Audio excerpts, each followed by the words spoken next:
Currently, far-left anti-Israel protesters are clashing with police, breaking through the barricades, and they're on their way, and many of them may already be, at the Met Gala, which, for those that don't know, it's basically the Super Bowl for women, and it's a huge deal with photographers and celebrities, and there's dresses and all this stuff, and I don't know much about it, but apparently it's a really big deal because it's like the fashion moment of the year. And I wonder what's going to happen with these far leftists protesting, because the celebrities are supposed to be on board with these left-wing causes. In other big news outside of that, the police, well, I should add real quick, the level 3 mobilization of police. Yes, because they're taking it that seriously. But the other big news is that Politico released a report showing that the biggest donors to these anti-Israel protests are actually also Joe Biden's biggest donors. So sure enough, the woke stuff has come to bite him from behind. Unfortunately for Joe Biden, he's now losing the youth vote as well. So we'll talk about that. Columbia's canceled their graduation. And here's one I love. Joe Biden has suspended military aid to Israel despite it being congressionally approved. Well, most of you know that's what they impeached Donald Trump for, except that was Ukraine. But Joe Biden, when he suspends aid to Israel, nothing happens. Then they're saying that the pier they were building has been suspended as well and will no longer be built in Gaza, but in Ashdod, in Israel. Gee, I wonder why this is. It seems the protests have shifted the Biden administration's plans. And now they are pulling back from what Israel is doing. As Israel says, they're going to go into Rafah, whether the U.S. wants them to or not. And of course, the U.S. is still sending weapons to Ukraine, which proves the Ukrainians control the United States. That's right, everybody. Everyone knows since the creation of the Ukrainian state or the fall of the Soviet Union, they have controlled all of U.S. military. I'm kidding, by the way. But we'll talk about that and a whole bunch more. Before we get started, head over to castbrew.com and buy coffee. Look at Alex Stein's big face. He's got Alex Stein's Primetime Grind, 2 times caffeine. We've got Appalachian Nights. That's everybody's favorite. But I recommend Rise with Roberto Jr. for like a light roast. And a good medium roast to stand your grounds. When you buy from Cast Brew Coffee, you are supporting our show. It's our brand. We sponsor ourselves. But also, head over to timcast.com. Click Join Us. Become a member to join the call-in show, uncensored, Monday through Thursday at 10 p.m. We will have one up for you tonight. And if you're a member, you can submit questions to actually call in and talk to us and our guests. So I recommend you do. But also, when you buy Cast Brew Coffee, here's what you're doing. We are using the money that we make from Cast Brew to build physical locations. And right now, we are working on a physical location in Martinsburg, West Virginia, where we will have physical event space for Timcast IRL members once per month. We already did one event, but we want the shop to open up before we go in full swing. So support our work over at timcast.com. Become a member and call into the show at 10 p.m. Smash that like button. Subscribe to this channel. Share the show with your friends. Joining us tonight to talk about this and so much more is Lila Hart. Hello. Thank you so much for having me. I'm very excited to be here tonight. Thanks for coming. Who are you? What do you do? Well, I am a stand-up comedian based out of Dallas, Texas. Originally, I started my comedy career in Los Angeles. I'm also a documentary filmmaker. Me and my husband, Eric Abenante, created American History of Voter Fraud. You can find that on my YouTube channel. And now I'm out here basically fighting for freedom of speech through my stand-up and getting to talk to people like you. Right on. Thanks for hanging out. Libby's here. I'm Libby Emmons. I'm hanging out. I'm the editor-in-chief with the Post Millennial. Glad to be here. Hannah Claire's here. I'm Hannah Claire Brimmel. I'm happy to have you both here tonight. I'm a writer for scnr.com. That's Scanner News. Thanks, guys, for watching. Hi, Serge. Hello. How are you doing? Pleasure to be here. Thank you for coming. Let's start Also, over. don't forget to click the link in the description below. Go to found.ee/divine and download, listen to, add to your Spotify the new single from All That Remains, Divine. It's an amazing song. Shout out to Phil Labonte, homie, and recurring co-host on the show. He just put out that new single, and we're big fans. Want to help him get a big push. So I definitely recommend you guys check out the song. If you're into metalcore or heavier music, that's definitely going to be fun. Let's jump into the first story. We got this from the New York Post. Over 1,000 anti-Israel protesters marched toward Met Gala, blocked traffic, quickly hindered by cops and arrests made. I just want to say, when it gets to the point where you've torn down barricades and you're fighting with police, it is a riot. I don't know why the media is so scared to call it a riot when they say demonstrators protesting. They're fighting cops in the street and they're tearing down barricades. That's violence. That is a riot. So we have this from Raw's Alerts. New York police have just declared a level 3 mobilization as pro-Palestine clashing outside Met Gala, forcefully tearing through barricades. And for those that don't know, the Met Gala Jennifer Lopez stuns in sparkling see-through bejeweled ensemble as she leads star-studded arrivals on the red carpet for fashion's biggest night in New York City. Ladies and gentlemen, the far left is threatening the Super Bowl for women. That's basically what it is. I have no idea what the Met Gala is or about. All I know is that a bunch of women wear fancy clothes and everybody in the media talks about it. It's a big showbiz thing. And Libby agreed with me. Yes, Libby supports Tim 110% on this assessment. No, she actually disagreed. She says a fashion event. And I'm like, so basically women. And gay men. Okay, but basically women. And gay men. Yes, I know. No one's discounting them, Right. but they're only like But 2%. That's sort of what it is. No, not anymore. Aren't there like, isn't like 24% of Gen Z identifies as part of the LGBT? Break that down, though. That's overwhelmingly women identifying as bi. Yes, that's correct. And still among Gen Z, the amount of people identifying as a gay man is actually relatively still very, very, very Yeah, and low. lesbians. Lesbians are also pretty low Right. on the list. So But yeah, when we anyway, break the Met it down- Gala, the Met Gala theme this year is it's the Garden of Time. It's set up with their new exhibition, which is Sleeping Beauties, Reawakening Fashion, because the Met has a really big fashion exhibit. They have this is part of their thing every year. So this is a star-studded, glitterati event. The red carpet is very long. Everyone gets very excited. Zendaya looks weird. I don't know if you guys were checking out the pictures.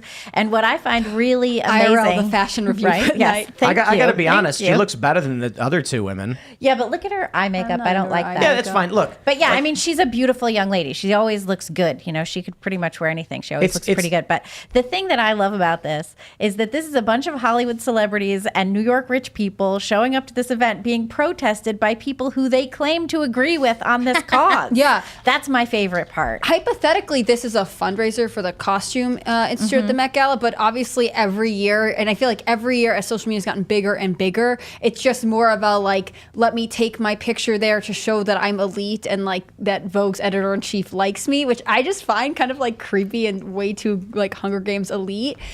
TikTok is one of the big sponsors this year, and again, it's all of this parading around. Hypothetically, it's these designers get the chance to make what could be considered, very artistic clothing.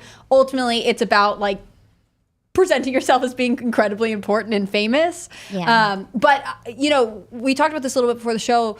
A couple years ago, Alexandria Ocasio-Cortez showed up in the Tax the Rich dress, and people were like, wait, that's an ethics violation. She shouldn't even be there.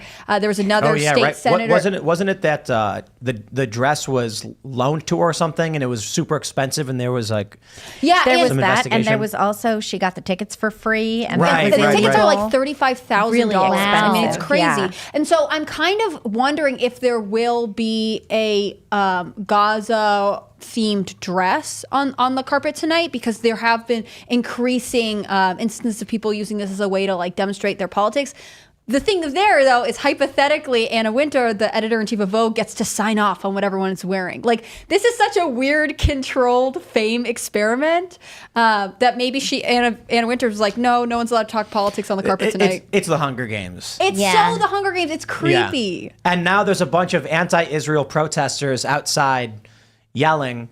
I would love it if they made their way into this event and started, protesting. And well, the NYPD apparently veered them off into Central Park and then blocked the exits. Yeah. So, oh, well, that's unfortunate. Well, yeah, And I think it is unfortunate. they need I to be kind heard. of really want to see them on the steps of the Met. Okay, look, what's with most of these women are just naked.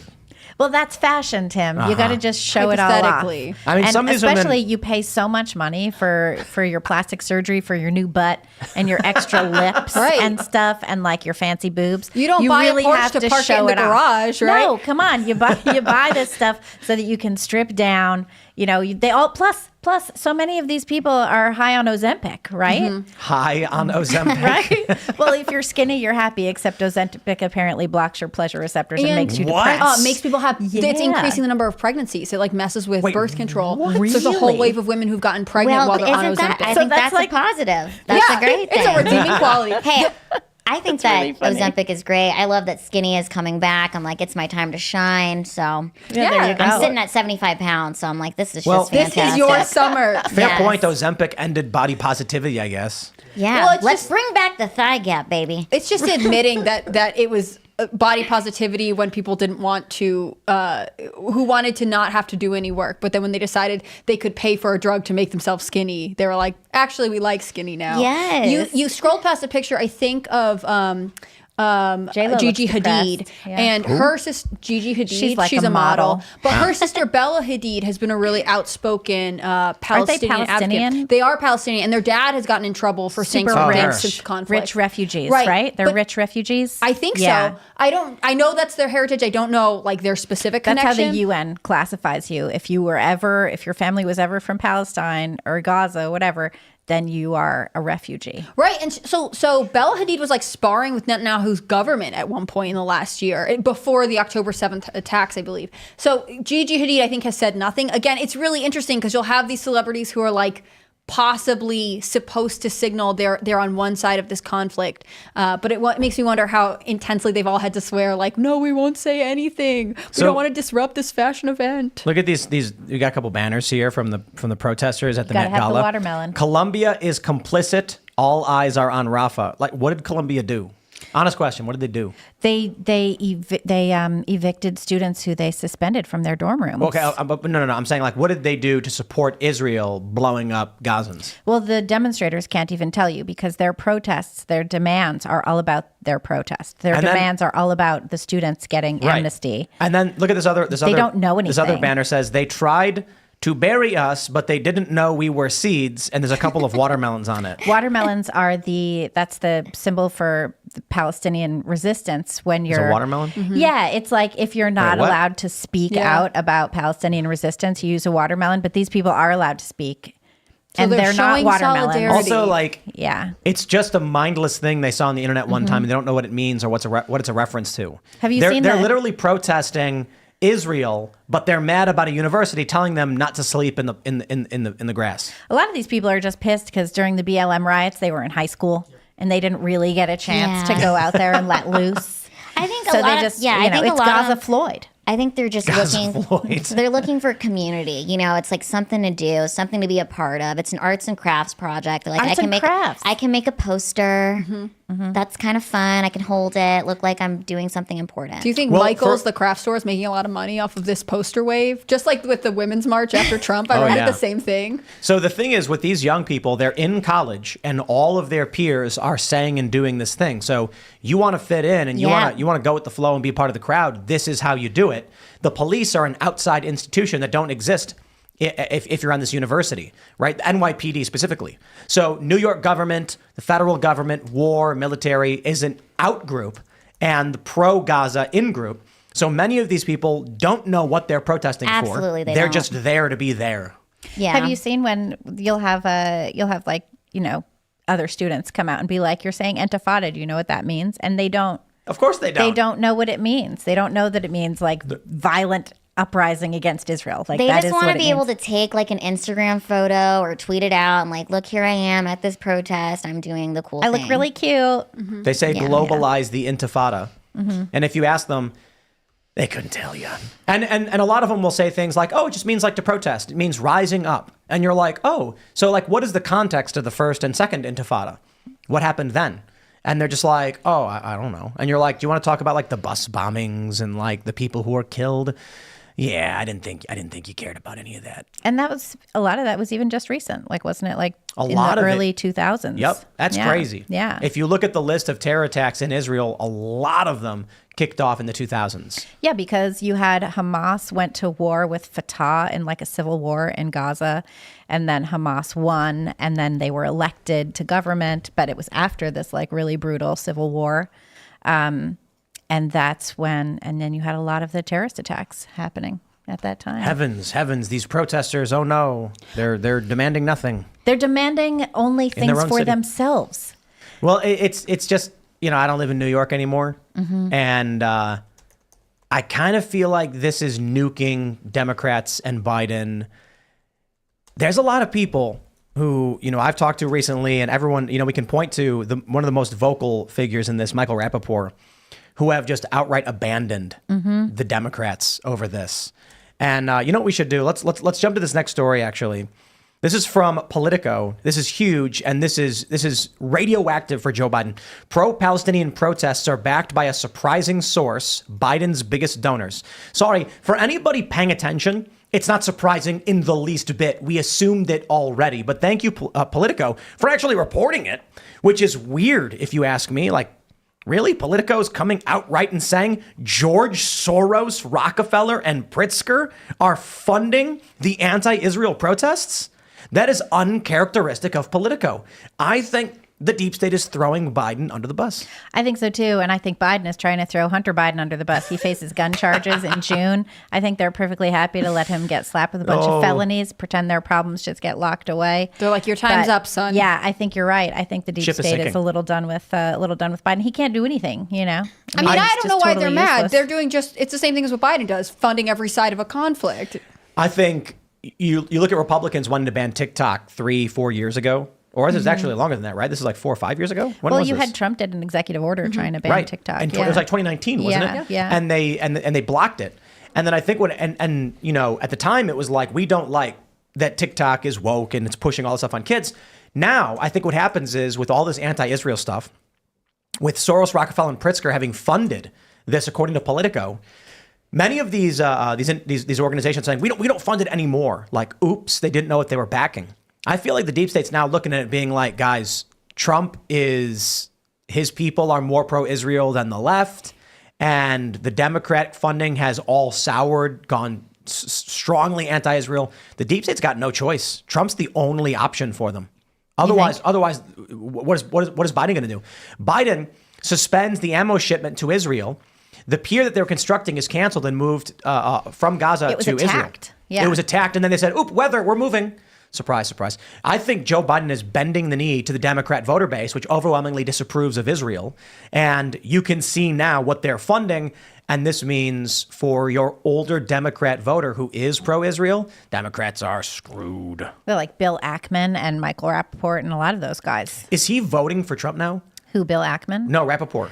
He keeps saying like it's on the table, but he has not said that he was going to. Someone told me he did. Did and he I say didn't. it? I know, right? That's what I was. Because I had been searching for it and waiting Yeah. for it, because that would Yep. be a really nice little He story. is. No question. He's Anybody voting. that's voting for Biden at this point is a complete retard. Yeah, they're just well, they're not paying attention. They have no idea what's going on, or they're far left. I guess I can only imagine that if you hate Israel and you're watching Joe Biden take these actions, you're happy. The protesters are calling him Genocide Joe because they're out of their minds. They're demanding all of these things, and Biden is capitulating. But for a lot of the people who actually do care, they're probably very happy with Joe Biden's actions as of late.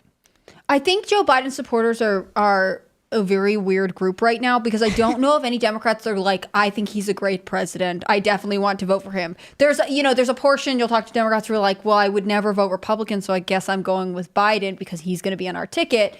But then you get a wave of people who are like, I am a Democrat, I would never vote for Joe Biden either because of the economy or because of the Palestine conflict. And so he doesn't have a huge pool of supporters who are like, he's handling this well. I mean, his economic policy is extremely disheartening to most Americans. And then he looks incredibly weak at doing anything on the geopolitical front, right? Like, no one looks at Biden and says, that guy is a strong leader. I vote for him because I feel confident in his ability to survive the next 4 years. It looks like elder abuse. It does, yeah. It's rough. They're already talking about the basement strategy again. Well, yeah, they have to bring back this bird flu thing, and so that Joe Biden can actively just go into the Delaware basement. I bet they never took the set down.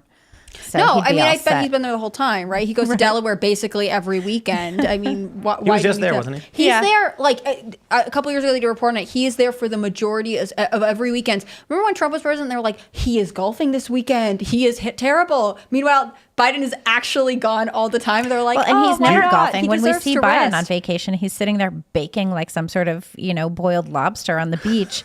And you have Trump, when he goes on vacation, he is active. He's actively out there exercising. You know, Yeah. it's like that's actually very cool having a president. Well, one time who's so Joe fit. biked, but then he fell off. He so fell it was off hard. the bike. That was Do you- rough. do you He looked think- like Kermit the Frog on the bike. Do you think they just have Joe Biden hooked up to like stem cells 24/7? Well, you saw the pictures of him when he had woken up from a nap, and you could see the outline of the what do you call it, the CPAP machine. Remember, you could like see it on his face. I think they must There pump was him so one full where of there drugs, was like and a that's why tape they on won't- his hand for an IV or Yeah, something. he had like a mark on his hand for like an IV or something. I think Yeah. that he must. I honestly believe this. I know I have nothing specific to base on, but like I think the reason he has to go back to Delaware to one of his 2 residences is to get medical treatment every weekend. I think that there is a reason that they're keeping it so secret, and they made a big deal out of being like the visitor logs what at they the have? White House are available, but not this other place where he spends all his time. They have a Well, he priest looks- hole for a doctor. You know, they have like one of those. He looks weak, and we need somebody strong like Trump. You met Trump. I met Trump. Yeah, you met Yeah, I Trump. met Trump the other day. That's pretty cool. He's a funny guy. Yeah, he is a funny guy, right? Yeah, and like the way they characterize the I wasn't at the early fundraiser. I was at the later fundraiser, and he's just ad-libbing stand-up. It's just improv. He's just going up there and making having jokes. fun. Yeah. Everyone's laughing the whole time. There was one point where he looks up at the balcony, where like the patio of Mar-a-Lago, and there's 2 guys talking, totally unrelated to the event. He's like, "Look at them. 2 people at my club, they shaking heads. They said $10 billion deal." He's like, "That's what we're doing here. Everyone's having a good time." And it's just, he's just silly. It was just one big joke. And he's critical of Biden and all that. But then I read the press and they're like, Biden, Trump is angry and frustrated and yelling. I'm like, what? He was goofing off the whole time. I met him, he had a smile on his face, and he was cracking jokes with everybody. Did just you hanging see? out. I was watching. I think it's MSNBC. Lawrence O'Donnell. He was doing. This is like from 2 days ago, talking about Trump's trial in New York, and he was like, "And Trump was so scared to see me. He freaked out." You want to be like, "You are so obsessed with him." He's like, "The next day I moved closer, but he didn't look at me." Like, this is like live media presentation person who's so deranged and self-absorbed that they think that that's all Trump is thinking about. Trump did not think about the person once. No, Trump is an actual performer and comedian. He's just living his life. And again, he just derives such intense, hatred from people who think he is, a threat to their livelihood. You could still go on TV and yell at Trump if he was president, you know? What I loved was how it turns out Biden is actually annoyed that foreign leaders and dignitaries keep coming to meet with Trump in New York. And he doesn't like that at all. But he's weak, so why wouldn't they go for Right, Trump? yeah. I think if you look at, Mike Johnson, pro-Israel, funding war, Donald Trump's meeting with him, I think Trump's going to win. I think the deals are happening behind the scenes to unite with establishment forces and MAGA forces and say, look what you're getting with Joe Biden. And you can call it a surrender, you can call it a compromise, but I think a bunch of the establishment forces are now realizing that Democrats were funding this. We warned them. And now Trump's probably laughing, being like, you had every opportunity to get behind me in 2020, and look what you've done to your foreign policy. He's going to win because he already won. And anybody with a brain knows that. The last 4 years have been an absolute joke. And, but it was the most secure election in all of history. Remember that, guys. The most secure election. I never remember anybody talking about secure elections when I was a kid. That never came up. No. And it was like they wanted to make sure you knew in advance, it's like before you show up to the bank, I just want to let you know this bank is very secure. And then you walk in, all the money's gone. Right. And you're like, what? And they're like, the money's there. Yeah, And you're like, nothing what? suspicious happened in 2020 at all. It was just an amazing year for all of us collectively, probably one of the best years of our lives. I think it was, was it Kellyanne Conway on Bill Maher? Did you see that clip? No. Where she says something to the effect of Trump won, and then Bill Maher's like, no, he didn't. And then she's like, well, clearly he didn't. Look what we're dealing with. 20% inflation, 30% rent increases, 36% medical cost increases. You're right. Joe Biden's the president. Yeah. And then he's like, we'll get to all those things. It's like, I saw that Bill Maher trying to deflect. We'll get to those issues, and everyone laughs. And I'm like, no, you'll address them now. Mm-hmm. The point is, Biden as president has just taken a dump all over the floor. The Afghanistan collapse was insane. There was no point for that. Now we're dealing with massive inflation. People can't afford anything. More importantly, we're dealing with all these insane stories about illegal immigration and young people who can't afford to buy homes. The crazy thing is, Nate Silver posted that poll, 18 to 29-year-olds, their number one issue, immigration across all demographics. Now, how does that happen?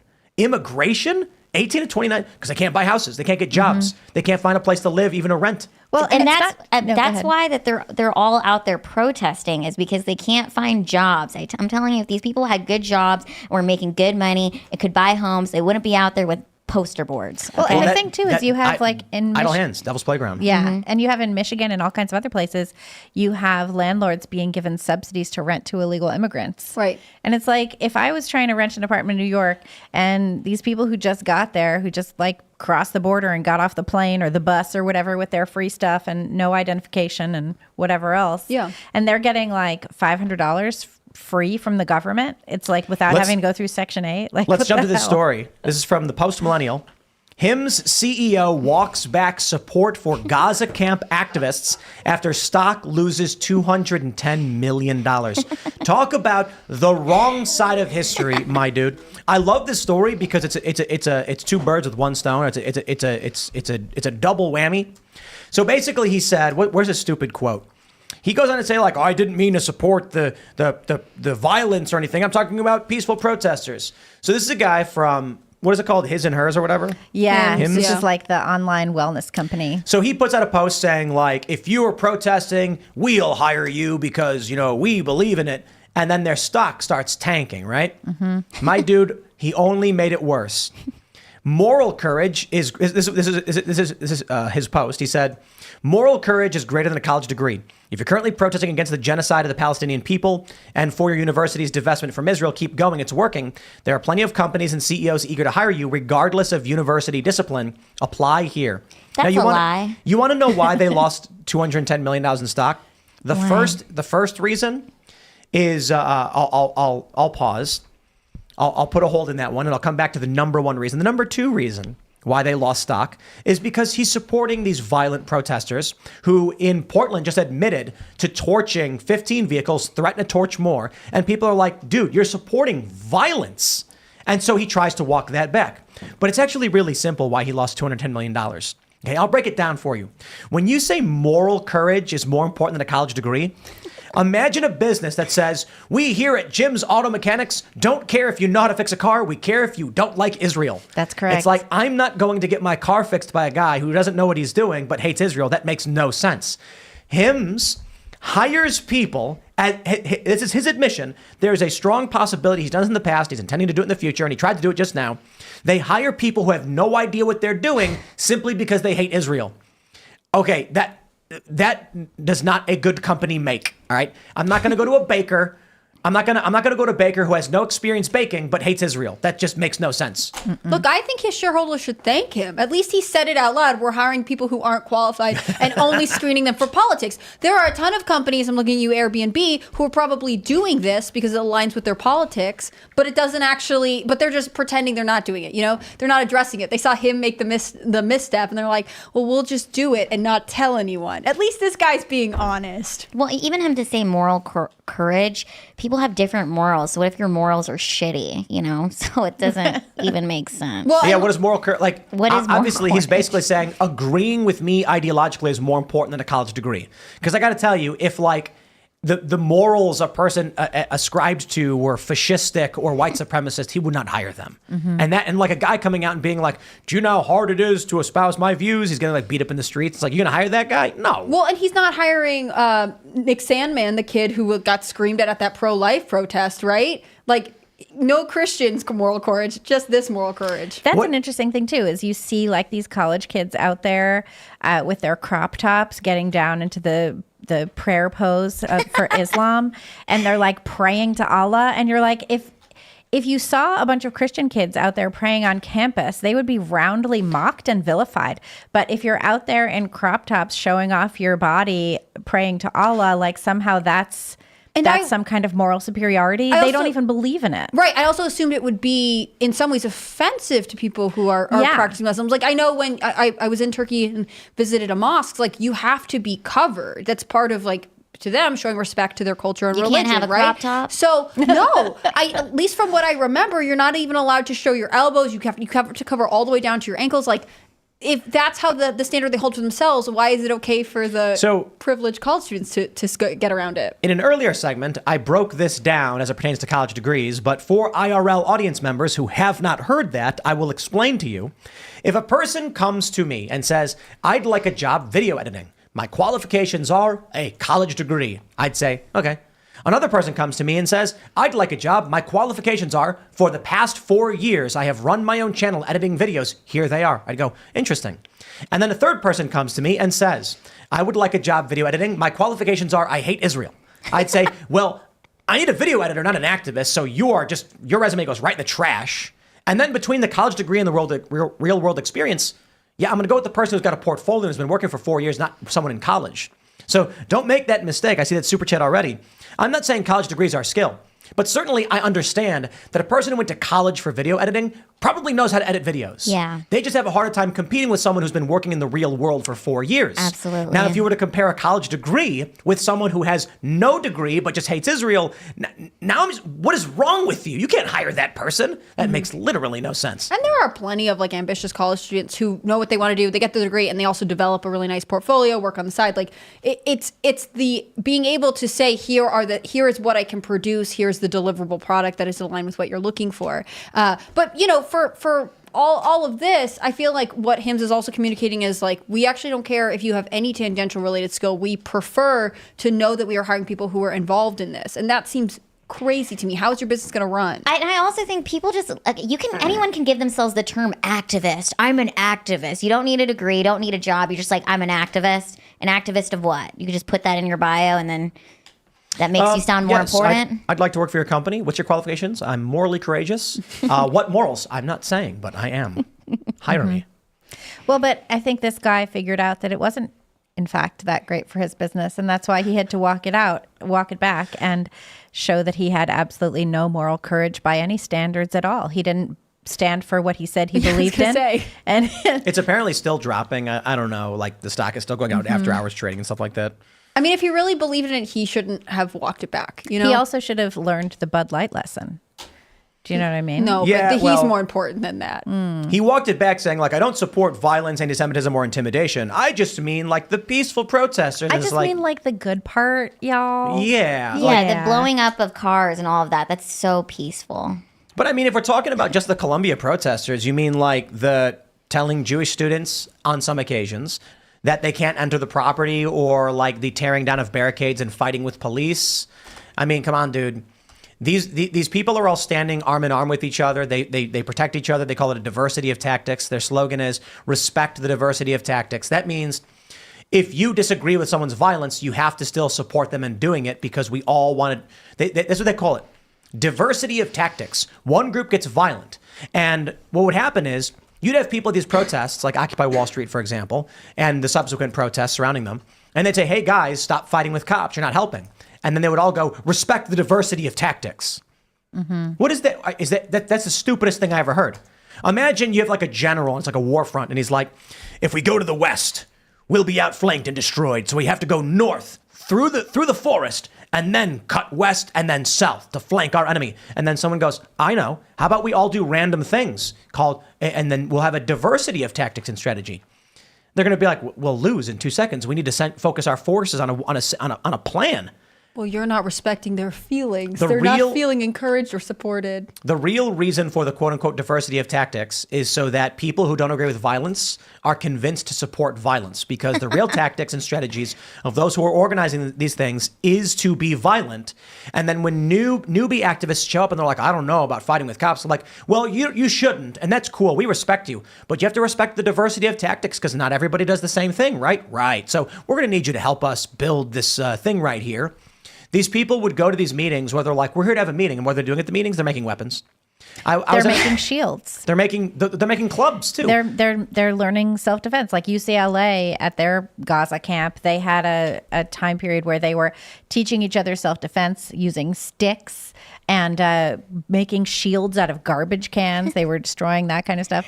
And meanwhile, what I think is so crazy is they don't know what they're demanding. They say, divest, but they don't really know even what that means. And instead they're saying, meet with students, grant us amnesty. These people are sad that they cannot buy homes and have jobs. That's what's happening here. Okay? But they don't. But they don't know that they're sad. Yeah, about they don't. that. They don't realize that, but that's what's happening. They don't have real jobs. But this is what the Democrats have fomented, Yeah. and it's unfortunate. But this is the reality. And so the challenge then is you have these people who are ripped from the timeline effectively of like what a human is supposed to do. Yeah. You're supposed to work from a young age. This is really, really funny. There was the Republican who said, we want to get young people jobs. And he was talking about 17-year-olds. And I tweeted, ironically, that's what we need. Kids need jobs. Let's go. And the left takes it absolutely seriously. Like I'm saying 5-year-olds should be in the mines. And I'm like, well, if you're 7, maybe you help with the dishes or something. Sure. If you're 10, now you're helping with the yard work. You're 13, you're mowing the lawn or whatever age makes sense. I think I was mowing the lawn when I was like 10. Like, yeah, you're supposed to do work. There's supposed to be some job you do. Back in the day when we were small family oriented communities and your dad was like a farmer, the kids worked. The kid would go out and they'd be like, hey, go feed the chickens. Well, I mean, how can these people work when they're afraid of the air? Well, the issue is that they've never worked at all. So they go to school until they're 24. That's like you are. It is a while. Your development never happened. Okay, so like a kid is developing and learning how to survive in the world, but these college students are isolated in institutionalized learning facility bubbles where they learn nothing. They have no idea how to survive, and now they're angry and they're just smashing things. Yeah. Let me tell you a quick story. You guys ever hear about that woman who was raised by wolves? Sure. There's like a bunch of instances. Mm-hmm. They found a woman who they found like an 11-year-old girl that was super long hair and filthy and living in the wilderness to some degree or something like that. I should say there's numerous stories of this. I think the more recent story is there's a couple examples. Remember that young girl who escaped the family house and she talked really weird? Mm-hmm. So there was one woman, a young girl was kept in the basement by her family or whatever, never learned to speak. They could not teach her to speak. But by the time she was like 18, she could only say single words like hungry. And that you couldn't have a conversation with her because the neural pathways never formed for that kind of social interaction. These people who are in universities, I don't see how you course correct and say, here's how you survive. Here's how you work. Here's how you work. Here's how you make money. Here's how you produce value. Here's how you get food. The end result, of course, is they're going to be low IQ individuals who are not wired to survive properly because they were placed in these boxes by this system of predatory loans, just churning them in and out. And now they're confused, angry, and purposeless. And this is what you get. I think the desire for purpose is one of the biggest issues facing all of these people. I think it faces a lot of Americans on both sides of the political spectrum and a lot of age groups. But, to go back to your example of chores, kids at a young age feel gratified by completing small tasks, right? They want to help. They're curious. They're looking for it. And if you are basically never giving them the chance to practice that, like I do something, I accomplish something, I feel good about myself, I develop the discipline to continue to take on more and more complex tasks, then of course they reach the end of these expensive degrees and are looking at themselves like, but what am I supposed to do now? I thought I was supposed to just hang out and get to say what I wanted to and sort of live off mom and dad for the rest of my life. Like it's such a, I don't feel a lot of sympathy for any of these people because you could always have chosen a different way to live. But I do think that it's this overbearing sense of purposelessness that drives people into these causes because they think this is where I'll feel like I'm needed and I get something and I'm validated and I'm accomplishing something. Like, yeah, it is that sense of community, but I do feel bad for them in the sense that it is hard to get a job. You need to have like all these years of experience. It's not, we were kind of sold this lie that you go to college and then you graduate and then you'll be able to get a really good job and then you'll be able to buy a house and you'll be able to afford to live. And most of these people can't even afford like their own apartment. Like a lot of people have roommates or you're just not able to get a job. But I can respect the Gen Zers who are like, wow, I'm voting for Trump. Mm-hmm. Can't afford to get an apartment, can't afford to find work. College was a scam. And now I realize what's happening with the illegal immigrants. They're waking up. And I think that it's through conversations like this, your show, that people are finding that people can wake up. Because I think a lot of these people who are so involved in this activism, maybe they haven't even encountered a show like this, or they haven't even been able to hear outside opinions because they're in an echo chamber that's like, just make this poster, come to this event, you'll have community and group. You know what I mean? Yeah. Like, It's But about what- compliance to like the overarching thematic mantra. What do these college kids who aren't understanding, like, what do they think life is supposed to be like? An honest question. You know, they're like, okay, I'm 22, I'm going to graduate with my bachelor's or whatever, and then I'm going to try and find a job. What do they think life is supposed to be like? They've been promised a utopia. But what does this mean? Does it mean that a company says you're hired and they hang out playing video games all day and they gossip with their friends? I was watching this viral TikTok from some woman. She's in her late 20s and she was talking about what Gen Z does in the workplace. And she was like, Gen Z will, in the middle of a meeting, start talking about gossip and trending topics on TikTok. And then we have to be like, can you please stop? And they don't realize what they're doing. They use words that are like specific to internet communities that don't exist in the mainstream or in the public. And people are just like, what are you saying? What are these words and why are you saying them? They've been taught that they should be able to be themselves at work. Well, it's not and anyone who's had a job knows they're that's acting not like true. internet characters in person in business meetings, and they're acting like real life is the internet. In that, I think the trending topics thing is really interesting. Gen Z kids who graduate college and get these entry level jobs will be in the middle of a meeting, and then they'll be like, "Did you hear about what's going on at the Met? Did you hear about the dress that Zendaya was wearing?" And they're like, "We're going over sales reports right now. Like, why is this?" Well, because when you live your whole life on TikTok and everything's a split second, fast move, next subject, they're starting to imitate that in real life.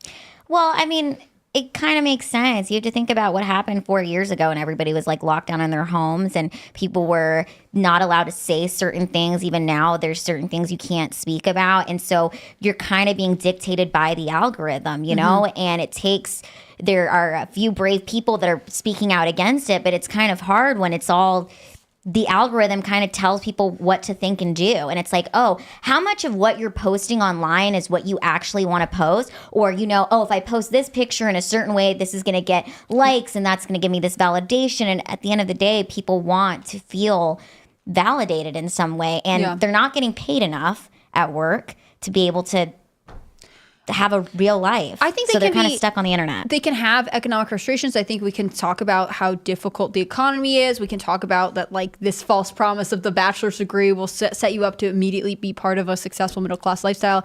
But I think for me, ultimately, what I would love to ask any of these people, especially college graduates at more liberal institutions, is what are your goals? Like, what are your ambitions? Because so many of them are like, well, I don't want to have kids. I don't want to have, you know, traditional life. I don't want to be like my parents. Like, what are you hoping to achieve when you get this degree, when you go out into the workforce, when you start developing a life as an adult? What are you after? Because I think without some kind of like small, not having a family small, but having personal ambition, you get lost. You seek your identity in these big causes that you ultimately don't really have any connection to. I think that's it. You watch these videos of these people who graduated and what they're actually saying, many of them, not all of them, but many of them, is that I was told to go to school. I was told to get a degree. I did. I'm done. Now what? That's what they're really saying is I did everything I was told to do, and I'm sitting here wondering what's next, and I have no idea. I watched this video today of a girl, I think she said she was like 31 or 32, and she was saying like, you know, I don't care about relationships because I was in this long one and it didn't work out. And, you know, I don't want to have kids, so I don't want to get married. And I'm earning all this money and I can spend it on myself. So none of this matters to me. And I don't actually care about being alone. Like, first off, why did you go on the internet and justify your lifestyle choices? But okay. And on top of that, like, so your whole existence revolves around indulging the self, you know, okay, but how are you going to do that? Like, do you find fulfillment through like volunteering with your community? No, she just seems to only live in like a materialist world. And I think that falls apart if I don't think people find that a fulfilling way to live. I feel like in some ways, I do kind of relate to these students. I mean, I did go to university. I went to Washington State University. My degree is in broadcast journalism with minor in political science. When I graduated, I first moved down to San Diego. I applied for 33 jobs, and I could not get hired. And you have to imagine this is like 13 years ago, and the world wasn't as accepting as it is today. So I really, truly believe that because I have a disability, I'm 4'6", 75 pounds, I have spina bifida. I felt like the workforce people looked down on me in that way, so I couldn't get hired. So then I became a stand-up comedian to where I could finally speak about it, right? And that gave me a lot of confidence and courage to kind of find this like purpose. And now here we are 8 years later, and the world has changed so much that it's like, it's been kind of an interesting thing for me to see people in their bios talk about like having a disability or having like a mental illness. And now the world's gone from, being not accepting at all than to being overly accepting. And I think people want to be victims. You want this, like, I'm a victim, but we have to have a way for people to pivot out of that. And, it's still be an individual, but the way to do it is by focusing on your own life, not on these activisms for a country we need to focus on what's happening here in America, what's happening at home, at your own, with your own self. But that's the thing. When you get out of college and you don't have a plan, you don't think about life. Like, you go back 100, 200 years. We always talk about this because it's the modern industrialized world and then the information world that has caused this. But everybody knew what their grandparents did. They're watching their parents, they're watching their grandparents, and they're thinking like, I know what I'm going to do. And when I'm this old, gotta have a family. Everyone's having families. Okay, then I'm gonna buy a house, then we're gonna move in, then I'm gonna find a good job, then the kids are gonna go to school, and that's the plan. But the left openly despises all of that. There's that video where the guy's like, I'm going to work, then I'm working out, then I'm coming home, and they're like, I'm so disturbed and shocked. They graduate college, and then after that, they think life is going to be, and now I sit in my room, wake up at noon, smoke pot, masturbate, and go back to bed. They think that's life. And they also think that you've seen the videos too where somebody just gets an entry-level job and they're horrified that they have to do entry-level things at their entry-level job because they think that they should really be so much more qualified that they get a management position. When I took a year off from college, and I think I worked like 7 jobs that year. Yeah. And I started out that year like looking for a good job, and I ended up working at fast food.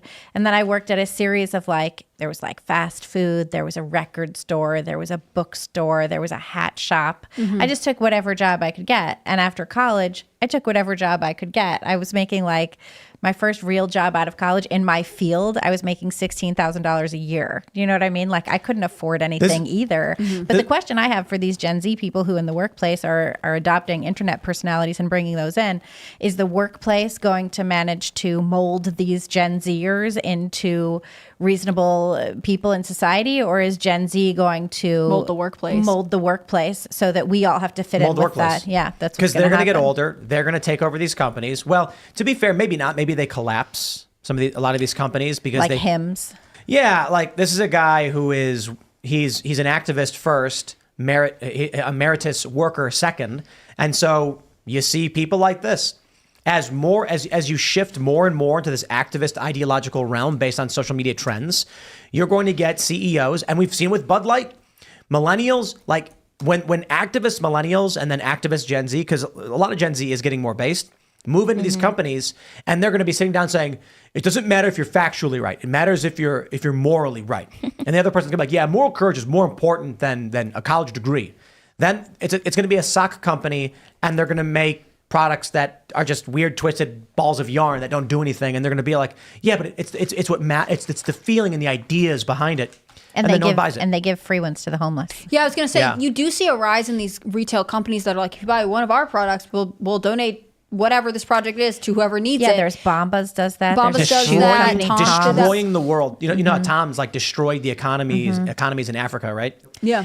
So Tom's shoes said, for every pair of shoes you buy, we will give a pair to someone in need or whatever. So correct me if I'm wrong, it's been a long time since we've talked about this, but basically what happens is they start giving free shoes away, and then the cobblers in these villages are out of work instantly. Wow. And now they have no jobs and they can't buy anything.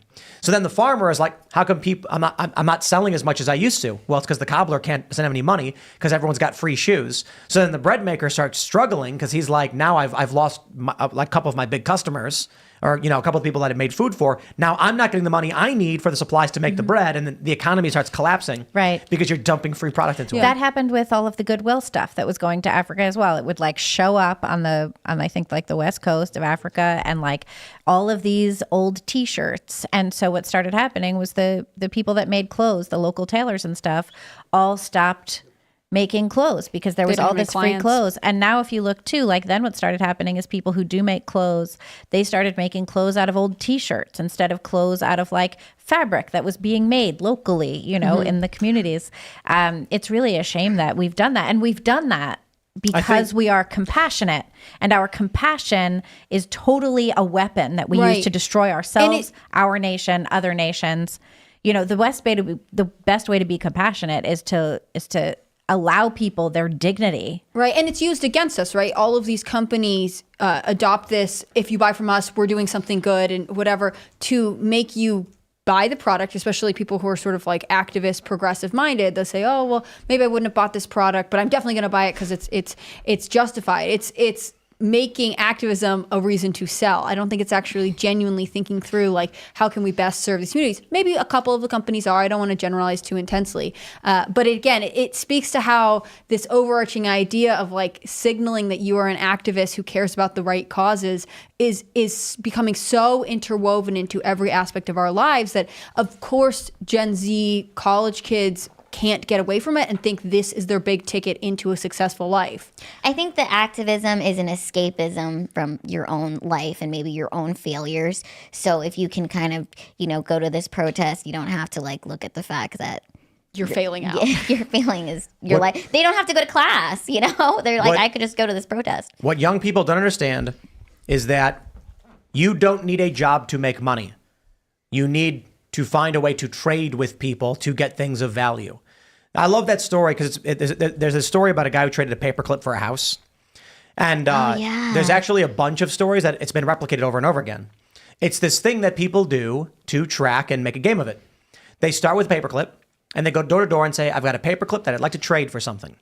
And then the guy trades the paperclip for like Post-it notes. Then he trades the Post-it notes for a pack of pens.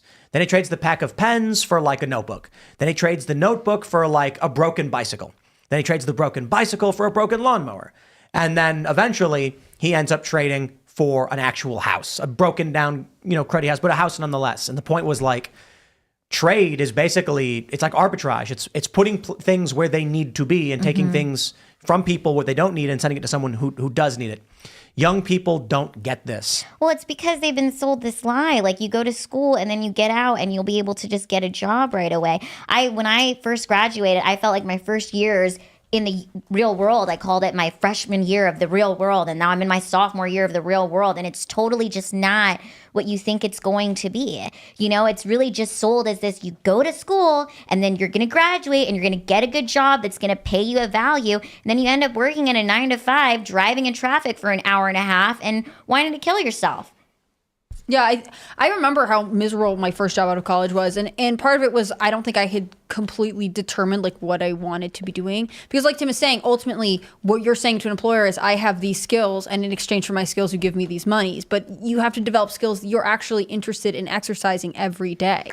I have a couple of friends who have gotten, like consulting jobs out of college, and they burn out, not because they're not talented and able to achieve things, but because ultimately they're working on projects that they are not very engaged with. And there isn't an amount of money that you could pay them to feel fulfilled to work the crazy hours they're being demanded. But there's another piece of it too that I think we're forgetting, and that is that there is dignity in just doing a job and doing job well. So it's like if you take a job and it's not your favorite job, but you enjoy working, you enjoy like working for your living, you enjoy taking home a paycheck, you enjoy paying your own way, then it's worth it. Like, it doesn't matter what the job is.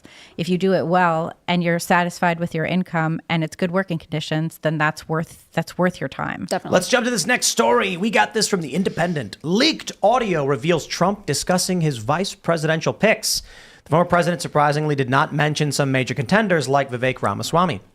Independent reports new audio recorded at a private lunch reveals Donald Trump's thoughts about his potential picks for a running mate in the 2024 election. The audio obtained by Axios was recorded during Mr. Trump's high-profile GOP event at his Mar-a-Lago resort, Florida on Saturday. Hey, I was there.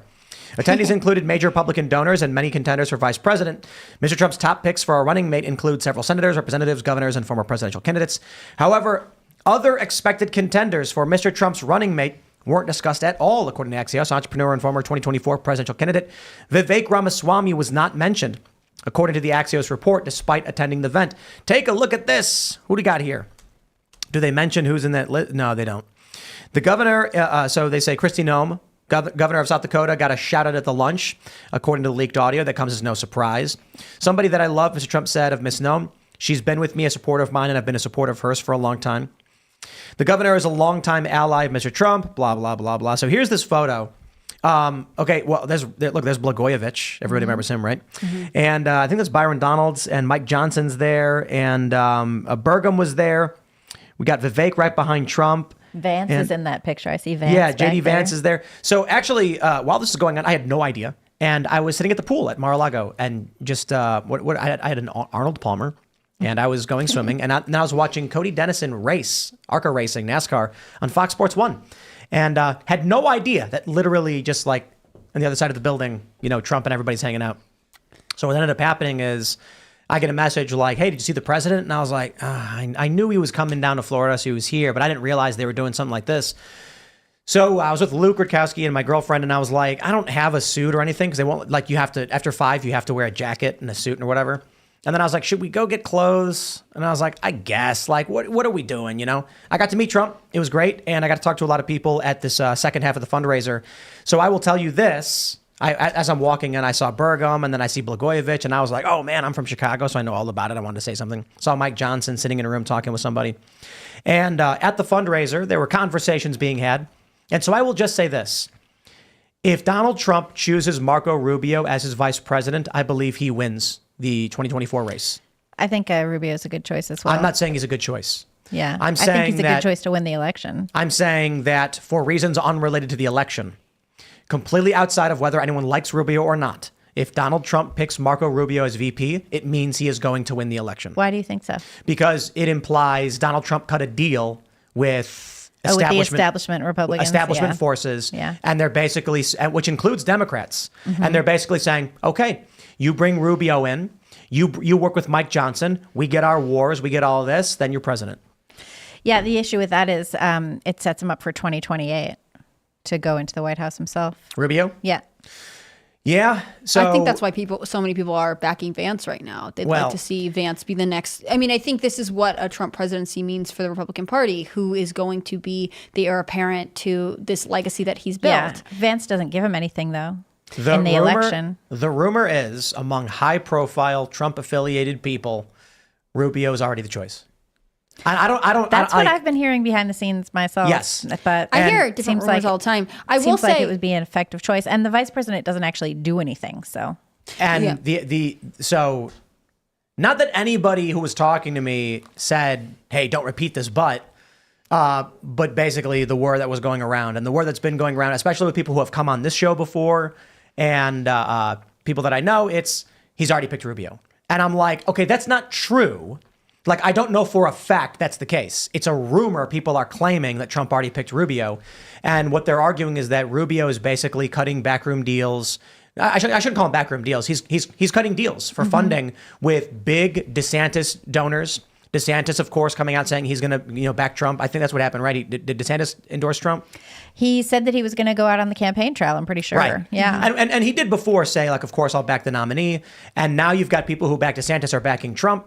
The rumor is Rubio is basically pulling all these forces together. Trump said you'll be the VP. If that is true, this is why I'm saying I don't know that it's true. It's just people muttering behind the scenes.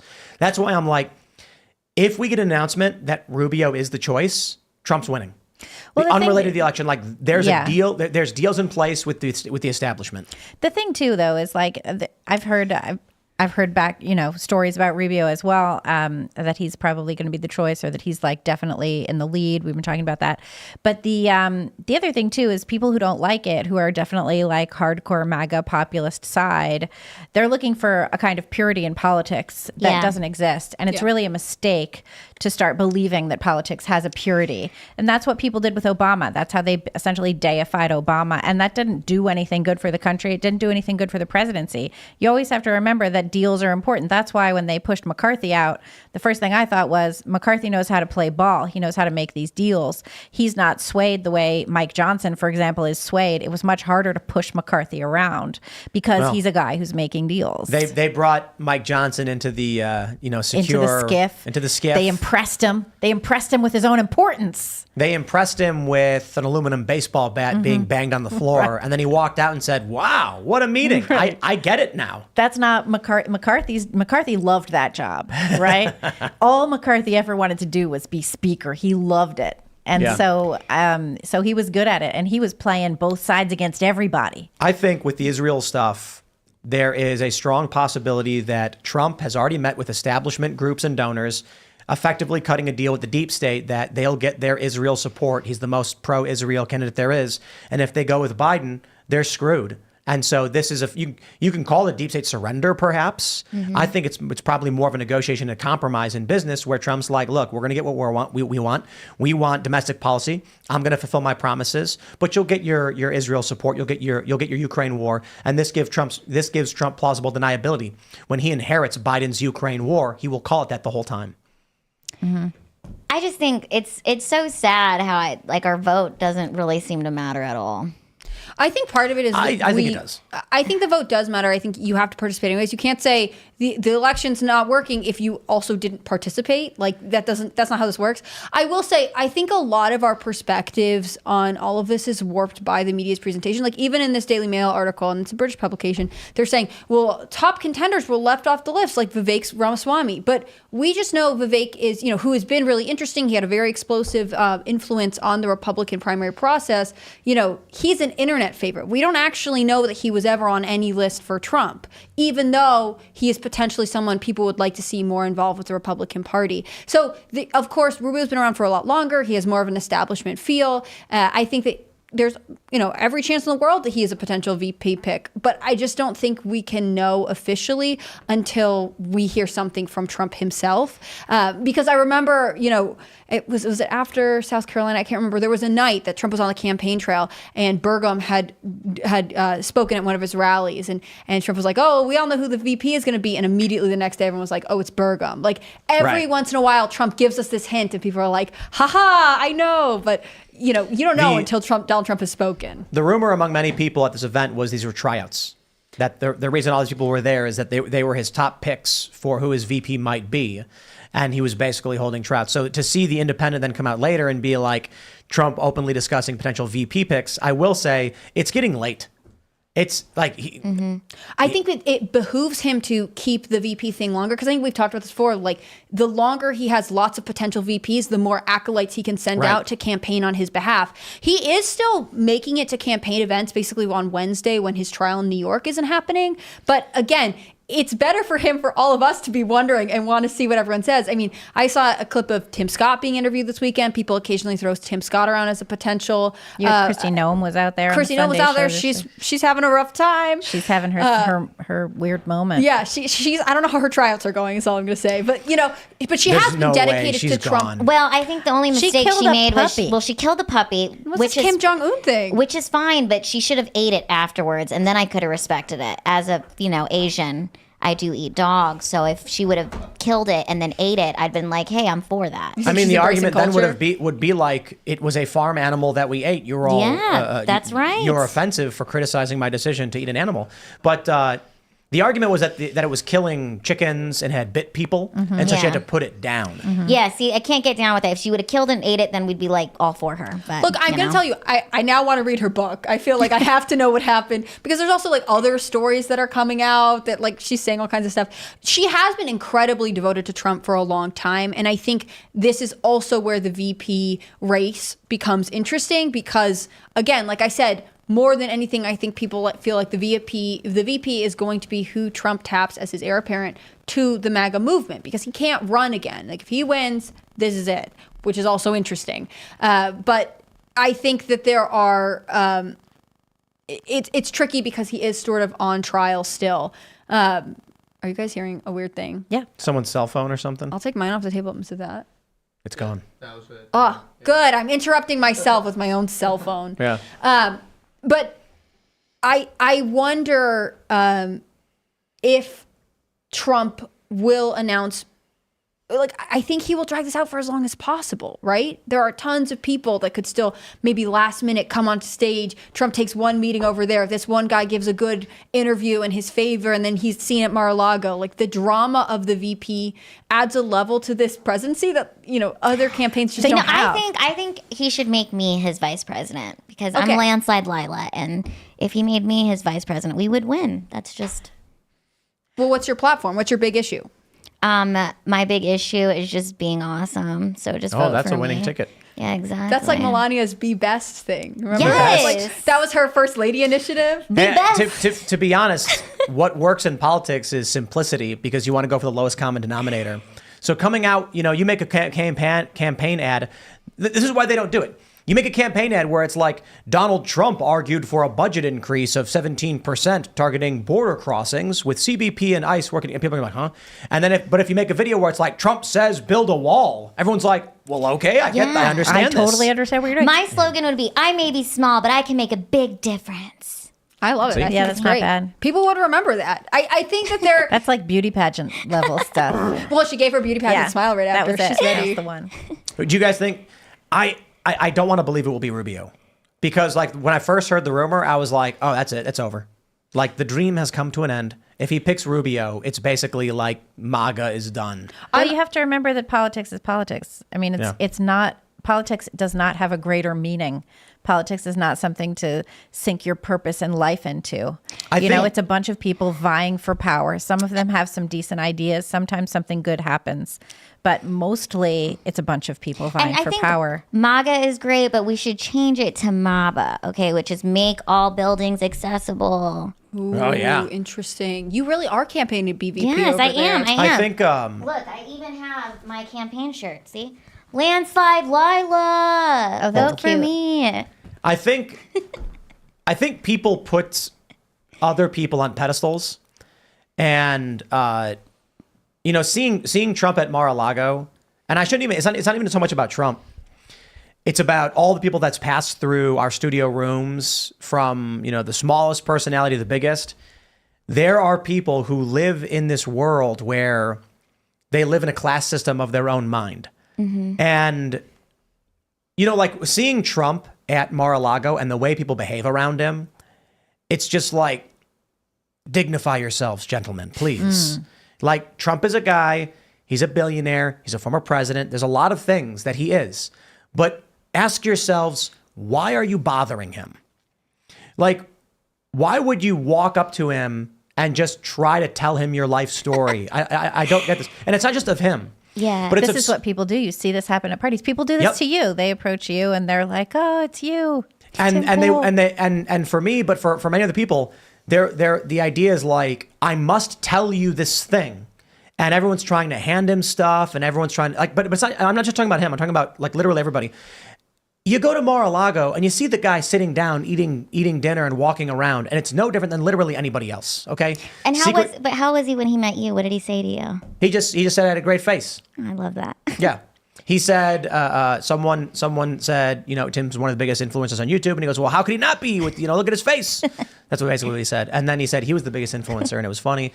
But I see someone like Trump, and I get it. Yeah. But what I genuinely don't understand when it comes to any politics and personalities is like, what do you think this person's going to do for you? When you went up to a celebrity, there's this one really great video, Logan Paul, he's awesome. I'm a big fan. Logan Paul is like backstage at an event. This is years ago. And some guy's like, Logan, man, I really want to work for you. And he's like, I get it. You snuck backstage and now you want to, yeah, okay, man. Like, well, I don't, like, you got to do it for yourself. You got to work hard. And the guy, I think, is like crying or something. And I'm like, what is Logan going to do for you?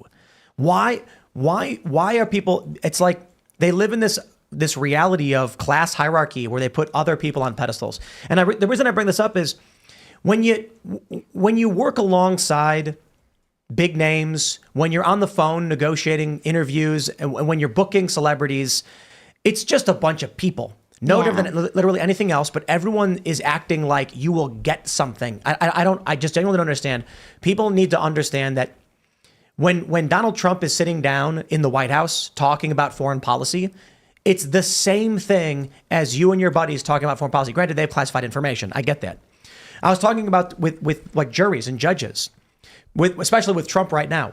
People think that judges are like these learned, intelligent individuals who are oh so smart, and that they're going to sit and before you and say, the two women are fighting for the baby. There must be a fair solution to figure out whose baby really belongs to these women. Women, we will cut the baby in half and you will each get a half. And then the one woman goes, no, my baby. And the other woman goes, good. Aha. Now we have successfully determined who actually is the mother of the baby. That's not how judges are. Judges are like the same thing as your next door neighbor. Imagine you and your wife are arguing over, who's going to walk the dog. And you ask your neighbor to figure it out. You're going to be like, my neighbor doesn't know anything about us. Or congratulations. Judges don't either. This is literally what it is. So when you're dealing with politics, whether it's Mike Johnson or literally anybody else, imagine your next door neighbor standing in front of an FBI guy who's like, well, we have to arrest these people because they're terrorists. What would your neighbor say? When you see these people in these videos who are like, but Trump is bad, that's no different than the people working at any of these bureaucracies and in government. You see Donald Trump, he's a smart guy, he's a successful guy, but that's what he is. He's a guy. And he's a guy that everybody thinks is funny and he's charismatic. But it's like people follow around politicians assuming, and celebrities, that, I don't know, by talking to them, you'll get something. Well, it's interesting that you bring up the Logan Paul video, because I saw that video that you're talking about where the guy sneaks backstage and talks to him. And my take on it is I would want to actually hire somebody that is like that, because I'm like, wow, this person is a huge fan of me, follows everything that I do, would probably work their ass off to work for me just because they've, been such a fan and really want this. I would not be inclined to hire someone who snuck into an event to try and get a job. I'd be inclined to call the police to have them arrested. See, I think it's kind of badass. I'm like, you know what? Sometimes people, you have to get in how you can get in. No way. I think it's fucking cool. I gotta tell you, there's been a lot of places where I was actually told I wasn't invited, couldn't go, and I made my way in, and I met somebody, and I got connected. And I'll then, tell you, it all worked out, and now here I am on Tim Pool. After the first $300,000 in security costs, you eventually say no. And you're like, dude, we asked you politely not to do this because it destroys what we're doing. And then the idea that, there are people who try to pull this off. We had an event in Miami and people snuck in and the security guards were like, there is no scenario where this works out well for you for what you did. You should just go now. And they're like, yeah, okay, I'm sorry. And they leave. Well, you got good security, so that's a well, good so person when you're dealing with death threats, when Yeah. you're dealing with bomb threats, when you're having to evacuate your studio, you're involved. Like, it doesn't even matter. Like, celebrities have it worse than people in politics do. It's crazy. There's not a reality where it's like, congratulations, you just violated all of our security protocols. We're going to lose our insurance now if I hire you. Yeah, it's not happening. Yeah. A lot of people don't understand why guns are banned, why the sneaking in doesn't fly. It's because we want to do an event. So we go to an event, we go to a university, and we say, hey, we'd like to do an event. They say, okay, we'll book you, but you have to have insurance. We say, okay. The insurance company says, we'll only insure you if you ban guns from the event. And we're like, well, we support 2A in the Constitution and constitutional carry. And they're like, well, then we won't insure you. Have a nice day. We go to security. The venue says you need security as well. Security company says the same thing. We won't allow guns in the event because our guys can't secure it then. So there's no choice. We want to do an event. We say security company makes the final call. Insurance company makes the final call. If somebody sneaks into an event and we go, that was awesome, we're going to hire you. Insurance company says, terminated. We will never work with you again. We will never have an event after that. Well, Because that's just a huge not like liability an going actual forward. Yep. crazy person, but It doesn't matter if they're crazy or not. It matters that an insurance company is not going to insure you if you're like, oh yeah, we let people sneak in. They'll be like, so if someone sneaks in next time, We reward people who sneak in. we reward. They're going to be like, oh, okay, so you're basically encouraging people to violate security and then putting the liability on us. We will terminated. And insurance is hard to get, especially for big events. Then you go to your venue and say, our insurance terminated us because they heard that we had let someone sneak in before. And they'll be like, sorry, your event's canceled. So it's not a reality where you're like, that was really cool that you got you got all of our contracts terminated. Third-party contracts, vendor contracts. We lost $100,000 because of what you did. It's just not reality. I get what you're saying, where sometimes there is a way to put yourself out there and sort of do something to build your network and get a connection. Yeah. I also get if you're sneaking into an event, especially someplace that you're like the person who you want to hire has to go out of their way to pay for security, like maybe that's not the move to endear yourself to them. I think that with all of it, it comes back to this question of a skill, right? Like if I walked up to Tim and was like, Tim, I want a job, and he didn't know anything about me, he might be like, that's cool, but I don't have anything to offer you. Whereas if I am saying like, hey, here's my portfolio of work, you mentioned specifically you need whatever it is, it's very different. I think the idea that you could just walk up to someone who you see as having more money or privilege or influence to you and that they could just solve all your problems is not accurate. No, that's definitely not accurate. I might say to someone, like, if they snuck into an event and said, I really want to work for you, and so, look, I've proven that I've got the ability, I'd say, what do you think I do at this company? That's my first question. Like, what do you think I do here? And they'd be like, well, you're the boss. I'd be like, do you think that I'm in charge of hiring people? Do you think that like I manage HR and that stuff? I don't. So even like when it comes to hiring, I don't even handle these processes. Like we've got nearly like, I don't know, 40 to 50 people who work here. So when it comes, a lot of people will hit us up and be like, hey, I've got this really great idea. I'll be like, try and reach out to one of the staff. Maybe you could DM Ian because Ian can like help relay to the right person. But I don't. What do? I wake up in the morning, I read news, I record a morning show, then I exercise, eat food, and then I start preparing for the nightly show. So that means we have staff that are handling paperwork, that are handling looking up resumes, taking communications. But people live in this world where it's like, I got to tell you, you go up to Trump carrying something, trying to give him something or anything like that, he's going to be like, oh, wow, thank you. And then he's going to walk away and he's going to hand it to his assistant. And then he's going to forget about whatever it was. And it's just the assistant puts it in a folder and forgets about it. I was at an art gallery opening. This was years and years ago with this artist whose show it was. And he was like a very famous guy in the art world. And someone walks up to him and was like, hey, I did this drawing. I really wanted to give it to you. And my friend was like, oh, okay, thanks. And the guy walks away and he's like, do I have to carry this around for the rest of my life now? Like, what do I do with this? Remember when Ye was on a plane? Mm-hmm. He took a picture of a bottle of water and he's like, I went to sleep and I woke up and there's this bottle of water here. Like, what is this? I'm responsible for this now? Mm-hmm. Like, I didn't ask for this. No. That was funny. But I get where these people are coming from. Maybe they're like, this is the one time I'm going to meet Trump or the one time I'm going to meet this person that I'm a super big fan of and I want to give them something as like a show of gratitude. I mean, for me, I'm like, if I had a fan that came up to me and made a drawing and it was like, Lila, I love the work that you do. I admire your bravery. I drew this picture for you. I'd appreciate that. Or they wanted to give me something. I'd like that. So what if they came up to you and they just started doing their set? Their comedy set? Yeah. Well, would you like stand there? How big am I as a comedian at this point? Am I able to take them on tour, possibly? I don't know. You're you right now. They come up to you at a party, and because that's more of an equivalent, right? If somebody hands me a drawing that they did, I'd be like, oh, cool, someone did a drawing. But this guy's a painter. He's an artist, and someone hands him a piece of art, and he's like, what do I do with that? So you're you. You're at a party. Someone walks up to you, and they're just like, hey, I wrote these jokes. I'm just going to, and they just start like jumping into their set. How long do you stand there? People do that all the time. How long do you stand there and listen? I listen for a little bit, and I actually appreciate the fact that they find me funny enough that they would think that I could be a good judge of comedy. What if it's 17 people every time you try to do a show? That's a good question, too. But I'm not at that level yet. But what if it is? So, but this is what I'm talking about with like Trump and other people. It's like it's an impossibility. So, look, I'm not gonna give the people listening to this the fake version of reality, and people don't want to hear it. A lot of people want to believe in this fictional world where everyone's super nice and they're willing to do everything for you. We get guests here, and we get maybe like 15 books per month, and then people are like, "Did you read my book?" And I'm like, "No," and they go, "Oh, you're just being honest about it, huh?" Like, geez, and I'm like, "My friend, I'm not trying to be mean to you, but I've been given 17 books this month. At what point am I able to read a book?" I record a morning show. I'm reading news. I'm watching news. I'm watching videos. I'm fact checking. I'm calling people. And then I'm doing a nightly show. And then on the weekends, still working, setting up a new show, setting up something or another. This weekend, relaxing in Mar-a-Lago and then having to actually go and schmooze with people, which was, by choice, but still.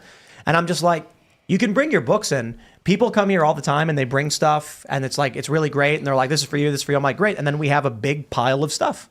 And I appreciate it, but like, what do I do with it?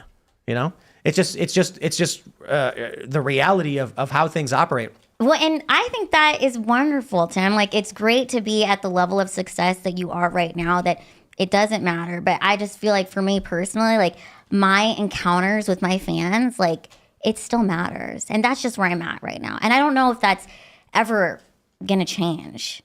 Like I truly believe that if I had a show with 300 people watching and 300 people wanted to stay and meet me, I think I would meet them. So depending on venue. That's a different thing too. That's like different than this situation. Right, like Trump comes down and he like meets people at the barricades and all that stuff.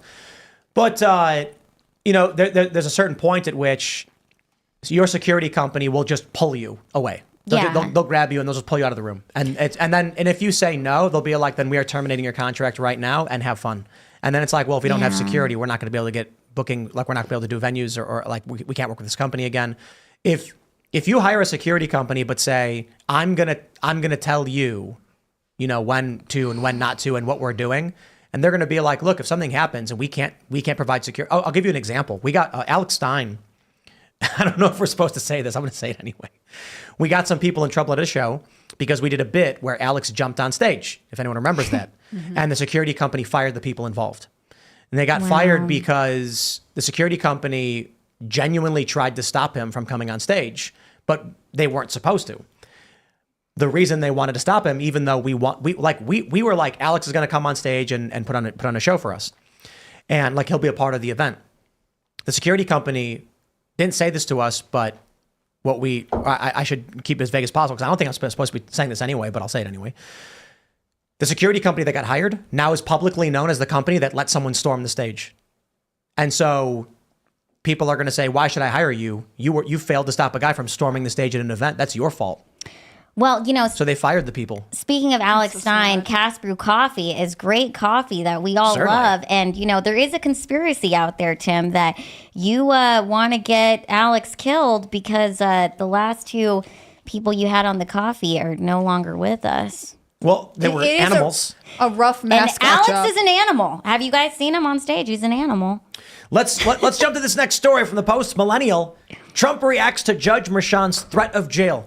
Frankly, our Constitution is much more important than jail. Trump basically saying, he literally saying, frankly, our Constitution is much more important than jail. I'll do that sacrifice any day. He got fined again, and the judge once again threatened him with jail time.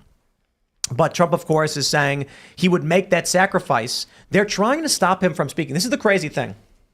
You've got Biden's campaign and his surrogates attacking Donald Trump on this criminal trial, and the judge telling Trump he cannot respond because it involves witnesses or elements of the case that he's barred from saying, stopping him from being able to counter the lies and the smears from his political enemies. I wonder if Trump wants to go to jail. Gutfeld today on The Five said he hopes Trump goes to jail because then he's guaranteed to win.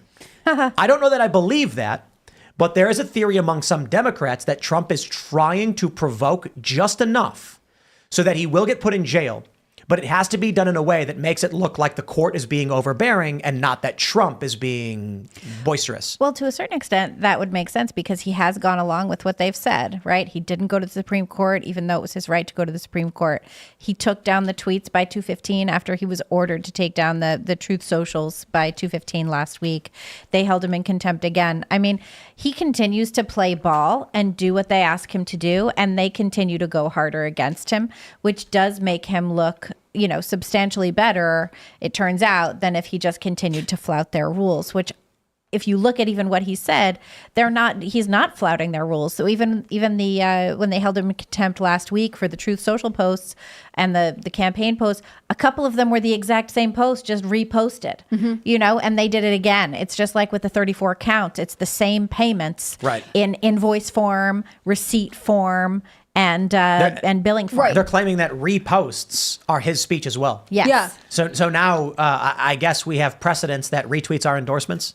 Well, and last week they were basically saying, like, the judge had to come out and say, this gag order isn't to give other people a sword and a shield because Stormy Daniels and Michael Cohen are going after Trump because he's specifically under this gag order. I also love the way he's phrasing this because it definitely sets him up to be a martyr for the Constitution. Yep. The Constitution is more important. I will sacrifice that day. And I genuinely believe Donald Trump, respects the Constitution. But I don't think this is what Judge Merchant was expecting when he was issuing this gag order to basically make Trump like the freedom martyr. What if Trump just responded? Oh, I didn't post that. That was an assistant. Well, that's the same. I mean, he didn't enter the bookkeeping records either. That was some bookkeeper who probably, but if they're Michael saying Cohen. Trump is gagged, he can say, no, the Trump page isn't me speaking. It's just the Trump brand. It's a brand page. But I think Libby's right. They would treat it the same way where they're like, well, now this is a trial. And that would give Trump, if Trump really wants to go to jail, he could respond with, I'm not even posting these things. It's a campaign account run by staff promoting my campaign. And they're saying it's my speech. There was also the thing, too, where the Trump campaign was saying that Bragg was bringing in witnesses that didn't have anything to do with the case at hand, right? They like these just like some extra porn star or whatever who they just threw in as well. And that's interesting given that the Harvey Weinstein case was just thrown out because the prosecution brought in witnesses that did not have a criminal claim in the case who were just like totally extraneous. So I wonder to a certain extent if Bragg unwittingly is setting up this case to be thrown out by the appeals court anyway. I mean, it was always the weakest case. And again, they've had I think 11 witnesses called on behalf of the prosecution. Prosecution is saying they need 2 more weeks to finish this before the defense can present. So it's being dragged out. All of these witnesses, there was one current Trump Organization employee today, but there was a former one who was like, yeah, there was a payment to Michael Cohen. I don't know what it's for. I don't know the terms of his retainer. I don't know. No one can link Donald Trump to anything except they're using an excuse to pull out these checks and be like, look, there's Donald Trump's signature. And it's like, this is his company. Like, the plan here is to waste Trump's time. Waste his time and money. To pull him off the campaign trail. I mean, meanwhile, I think they were talking about doing a big rally at Madison Square Garden, which would be awesome. Ideal. Yeah. And then also on May 11th, he's doing a rally in Wildwood on the boardwalk. Like, that's going to be badass. I want to see Trump on the boardwalk in Wildwood with everybody in Jersey being like, we love Trump. What? You're going to have bikinis and American flag Speedos. It's going to be wild. it's Trump summer. You know what I'm Trump saying? summer. Yeah, I think Trump they were summer. saying that the Mar-a-Lago event was the last one, and now he's going to Bedminster, and he's going to be in Jersey for the time being, or something like that. Well, he's a snowbird, so we know that he's going to be in Jersey all summer. It's like not a bad commute to court anyway. Yeah. And he's going to be, doing the Northeast thing. I think he has a good shot. I like when he comes out and New Yorkers are all happy to see him. That's one of my favorite things. Madison Square Garden. That's going to be so cool. I think it's so I interesting. hope they really do it. He's been talking about it. They were talking about it in June. Right, and he's been saying, I mean, at the New York Republicans Gala, I remember him being on stage and being like, "I'm going to win New York," like a declaration only Donald Trump can give. But I think Alvin Bragg accidentally made that easier for him by saying, and Judge Merchant by being like, "You have to be here, and we're going to treat you like this, and you can't leave, and we're going to make it very difficult for you to campaign." He's like, "Great, I'll bring the campaign to New York. All eyes on New York," because of course, wherever Trump is, that's where the media attention is anyways. He could rally in Idaho, but the media is not there covering Idaho for any other reason, but Trump is there. Right. The media follows Trump wherever he goes. And he's had meetings with dignitaries from Hungary and Japan and all over, in Poland, I think, maybe not Hungary, I don't remember. But anyways, people are coming to him. Who doesn't want to have a meeting with Trump in Trump Tower? Exchange Yep. little gifts, have some fun. Well done steak. Check out Sounds the great. golden toilet. I would love that. I mean, It you don't sounds want to meet wonderful. with Joe Biden, who's about to call you xenophobic on any day. And maybe he's shaking hands with somebody who's not even there. Look, I don't think it would be fun to meet with Joe Biden. Well, the thing about meeting with Biden is that, like, you're a foreign dignitary. You walk in, and he walks past you towards your assistant or like your chauffeur, and he's like, "Hey, it's good to meet you." And then you're like, "Mr. President, and then he's just wandering off and spinning around in circles. Donald Trump, he'll call you handsome. yeah. He'll call you the best. Look, he's charismatic, and I'm sorry, I'm not pleased with the state of our world, our country, in the state of the world. And I'm almost an isolationist, right? Like, I think you should put America's problems first. I think we should fix the border wall. I think we should get out of international conflicts. But as the international community is in a very tense geopolitical situation, I don't want Joe Biden to be the one negotiating anything, especially one day he has Prime Minister of Japan there, and the next day he's like, that guy's xenophobic because he doesn't like migrants, and we like migrants. Like, this is not the guy for any of us. I think there is no reality in which Trump gets sent to jail for contempt. He's been held 10 times in contempt, and they're just fining him this negligible amount of money. I know it's not literally, but for Trump it is. Well, $1,000 a piece for Trump is not a big deal. Didn't he? What was his recent Truth Social thing? Like billion something dollars? $1.8 billion Yeah. bonus. Nice. And Trump notoriously goes to all of his staff at his properties and hands out $100 bills. So when they're fining him like 10 grand, it's a nuisance, but Trump is a billionaire. But that's, Well, why that's the really judge, nice that he does that. 'Cause it's good to make people feel appreciated. Oh yeah, his employees love him. I mean, but that's one of the things the judge said. Like, this money doesn't mean anything to you, and I wish I could charge you more. Like, I'm sorry, are you going to follow the law? Like, this is the fine for this crime. Yeah. You can't be like, well, you deserve to pay more because I hate you and you're rich. Like, just send him to jail if that's your ultimate goal. Except for the fact that they have figured out that possibly sending Trump to jail will actually rally more support for him. Oh man, yeah, this is the thing too. Like they're going to let him attend Barron's graduation. On the 17th, I think. Isn't that Yeah, what it is? and you know why? Because they played a game of chicken. They could not win. Yeah. I was talking about this with some people in Mar-a-Lago. Actually, I was like, could you imagine what would have happened if they told Trump you can't go to the graduation for Barron? You know what Barron would do? Barron would go to court instead. He'd stand outside for the press and Oh, say, damn. That would have been good too. he'd say, for my father, who could not attend my graduation because of this corrupt judge, I am going to be here for him because we're family and family is more important. And that would have been a massive PR backlash for the Democrats in this case. So they probably talked about it and they were like, if Barron shows up and says, my family's more important, my father was there for me, I'll be there for him, like it's going to make them look real good. Yeah. So they were like, just let him go to the graduation. Otherwise, it's going to backfire. Yeah, I think you're totally right. I mean, they had Eric Trump in the courthouse the other day, and the media was like, yeah, so he's the first one to come by. I mean, you know, they're sort of implying that Trump's family doesn't support him, but also I think if you're the average American, it's like, yeah, you're wasting Trump's time. You're wasting his family's time. Like, you're just making him suffer disproportionate to the amount of power you have in law because you don't like him. Meanwhile, the judge's daughter is literally fundraising off this campaign. I think if they even if Barron had said nothing, they photographed him walking into court, I think all of America would have been like, this is not fair. This is a terrible way to use the criminal prosecution system to punish this one particular family. And because they look at it and they say, this could be my family. Barron could be saying something like, this is one of the most important days of my life, my graduation. And this corrupt court told my father he wouldn't be there. And so I decided to sacrifice this day. I'll get my diploma, but today I'll be where it matters most with family. And it would have just been like a nuke dropping on Democrats PR wise. So that was a whoopsie, big mistake. But the Supreme Court thing, I think, was a game of chicken. Trump's strategy, I suppose, was they didn't want the arguments to turn into arguments about Trump. They wanted the arguments to remain as the strength of the presidency versus criminal charges. That's why Trump didn't want to go. So that I get. I thought he should have gone. And like I said, I kind of did too. But I was like, I'm sure there's some legal strategy they have. I'm not going to pretend to know what his lawyers are thinking. His lawyers have a plan. And after the fact, they were like, if Trump were to have gone, then the lawyers would have been arguing about Trump. He'd be sitting there and it would have made it all about him. He's hoping to win this case because of the protections the presidency offers, not the actions he took. Because there's two things happening. Did Trump act in his official duty, and are official duties immune for criminal prosecution until impeachment and conviction? Trump didn't want the question to fall onto, did Trump engage in his official duties? Because then they could have just simply said, the question of immunity is moot. Trump was not acting in his official capacity. Criminal prosecution stands. So that was their plan there. And, you know, I don't know. I guess it works out for them. We'll see what happens. Do we know when they're going to issue that ruling, actually? No, the Supreme Court never tells you when they're going to issue a ruling. They typically will start dropping them in June. I think they heard all the oral arguments so far for this year. So now they are in decision mode. This was not an emergency ruling, so they're going to put it on the docket with the rest of their opinions that they'll deliver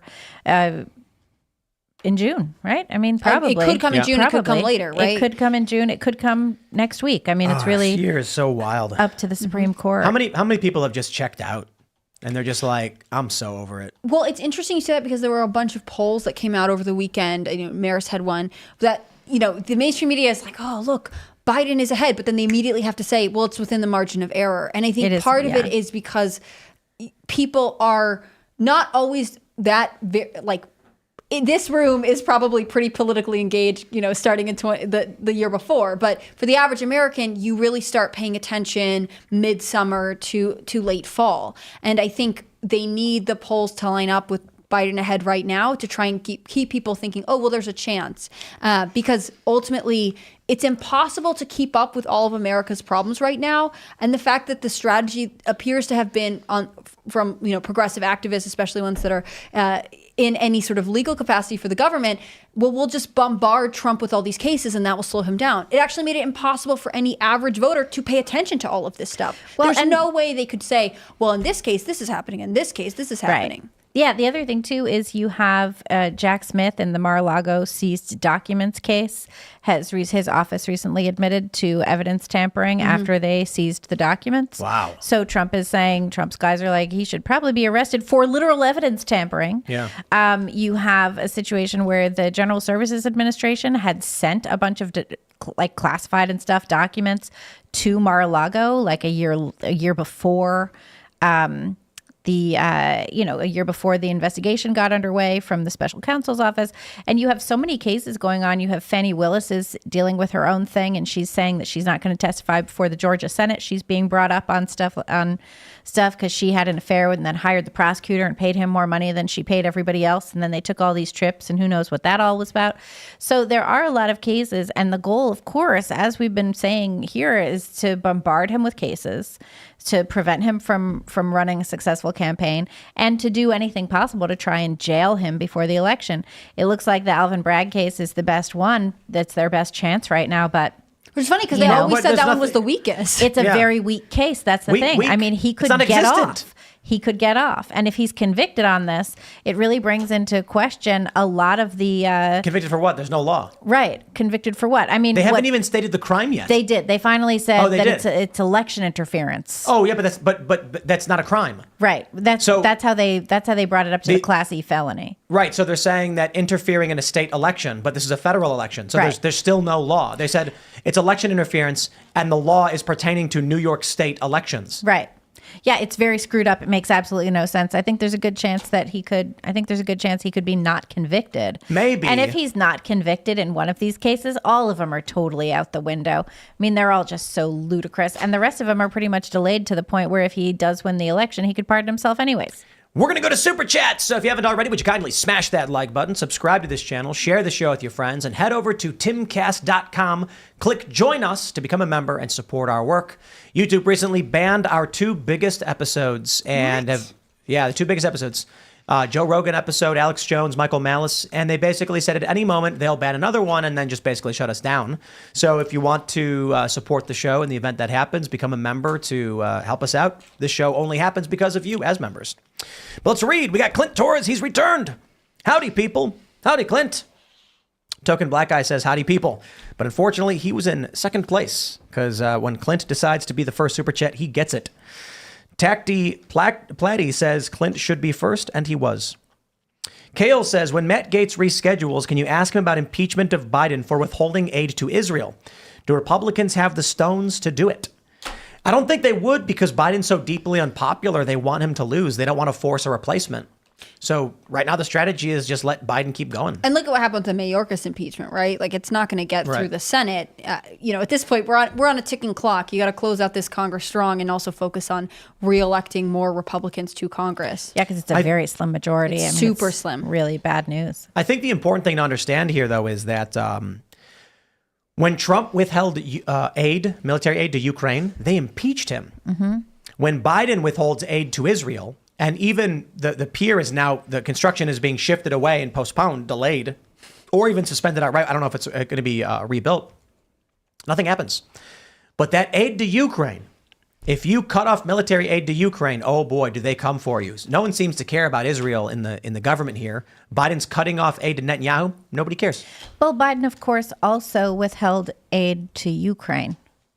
Remember? He withheld aid to Ukraine as until as vice president until they fired their prosecutor, and nobody seems to care about that at all. And then that was in line with it. U.S. foreign policy, so the Democrats said, right. Despite the fact it's the president that sets foreign policy, tacitly admitting that it's the deep state that set foreign policy. Right, and also you have this situation where Congress has approved the aid to Israel. Biden is refusing to deliver it. Yep, that's. I think this proves once and for all, as we've known for a long time. Ukraine controls the United States. The pro-Ukraine lobby it's just controlling everything. That's why people who are critical of Ukraine get censored. It's fairly obvious, isn't it? Zelensky came here. Yeah, we're being controlled by the Ukrainians. Sure. Is that why we have to pay them so much money? That's why we're paying them more than any other country. We do pay them that. Do you see how Zelensky goes on Twitter and he's like, I want more F-16s. And it's like, boom, more F-16s. Every promise Biden made about what we would not send to Ukraine, he has broken. Clint Torres says, my. Whilst the cat's away, the mice will surely play. Phil, go to the gym. Yeah, Clint wasn't here last week, and other people had taken his place as first in the Super Chat. Let's go. Dan Bolka says, haven't there to watch in a week. So sorry. However, I got married on May 4th in AZ and now enjoying our honeymoon in Sedona. Congrats. Thank you all for the work you do, Tim and Timcast. Time to go to the Vortex for Ian. I'm so glad my pro-marriage propaganda on the show is paying off. I take full credit for this marriage. I'm sure it's all because of me. Steve Powell says, what are your guys' thoughts on the EPA ruling and regulations on PFAS contaminations in water? My family runs a small business that does water treatment. PFAS, what does that one stand for? We've talked about all these before. These are like the forever chemicals that... Yeah. What is PFAS? Someone want to look that up? I'm Googling it. Poly something, I'd imagine. It's... Oh, I can't say these words, All right, I'll Tim. look It's it up. all science. Wait, where are they? PFAS. It's... PFA. And polyfluoroalkyl. Oh, look at substances. that. I can't say those That either. is PFAs. Plufluoralkyl and polyfluoralkyl. Yep. Fluoroalkyl. There you go. Organofluorine chemical compounds that have multiple fluorine atoms. And I don't know what the EPA ruling is. So I wouldn't know how to answer that question. I had somebody recently come up to me at an event and start talking my ear off about fluoride and fluoride in the water and how I should really figure that out. You personally are going to figure out I was fluoride like, for us? Okay. And now for the super chat that everyone's been waiting for. Jason Dixon says, Tim, bro, why are you and Jake having beef? Jake Shields. So if you guys are wondering about Jake Shields on Twitter, I'll tell you. We're on episode 1019. We've had less guests than that because we have a lot of repeat guests. So maybe like 900 different guests and not a single one. Actually, there's been two.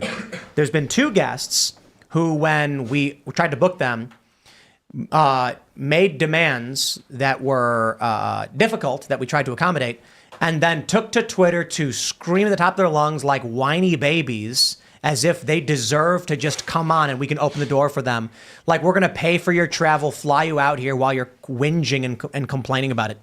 2 out of like 900 people. So I'll tell you exactly what happened because Jake is having a meltdown over it. What a baby. Our booker, Cassandra, reached out to Jake Shields because we've talked about him a bit in the past. We've cheered him on for some of the commentary he's made as an MMA fighter.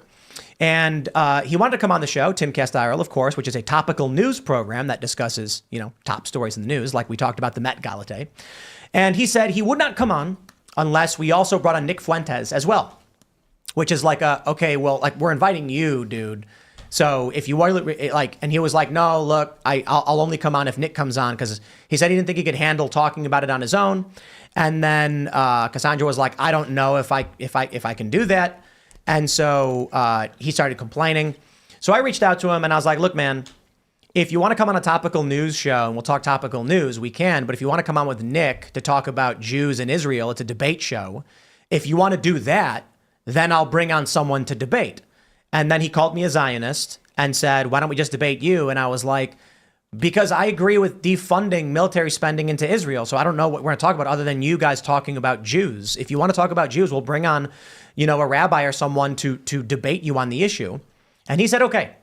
So I said, reach out to me, like, send me a text every week or so. I'll let you know where I'm at with trying to book this. Unfortunately for Jake and for Nick, no one wants to go on a show with them. And so they offered up maybe Rabbi Shmuley.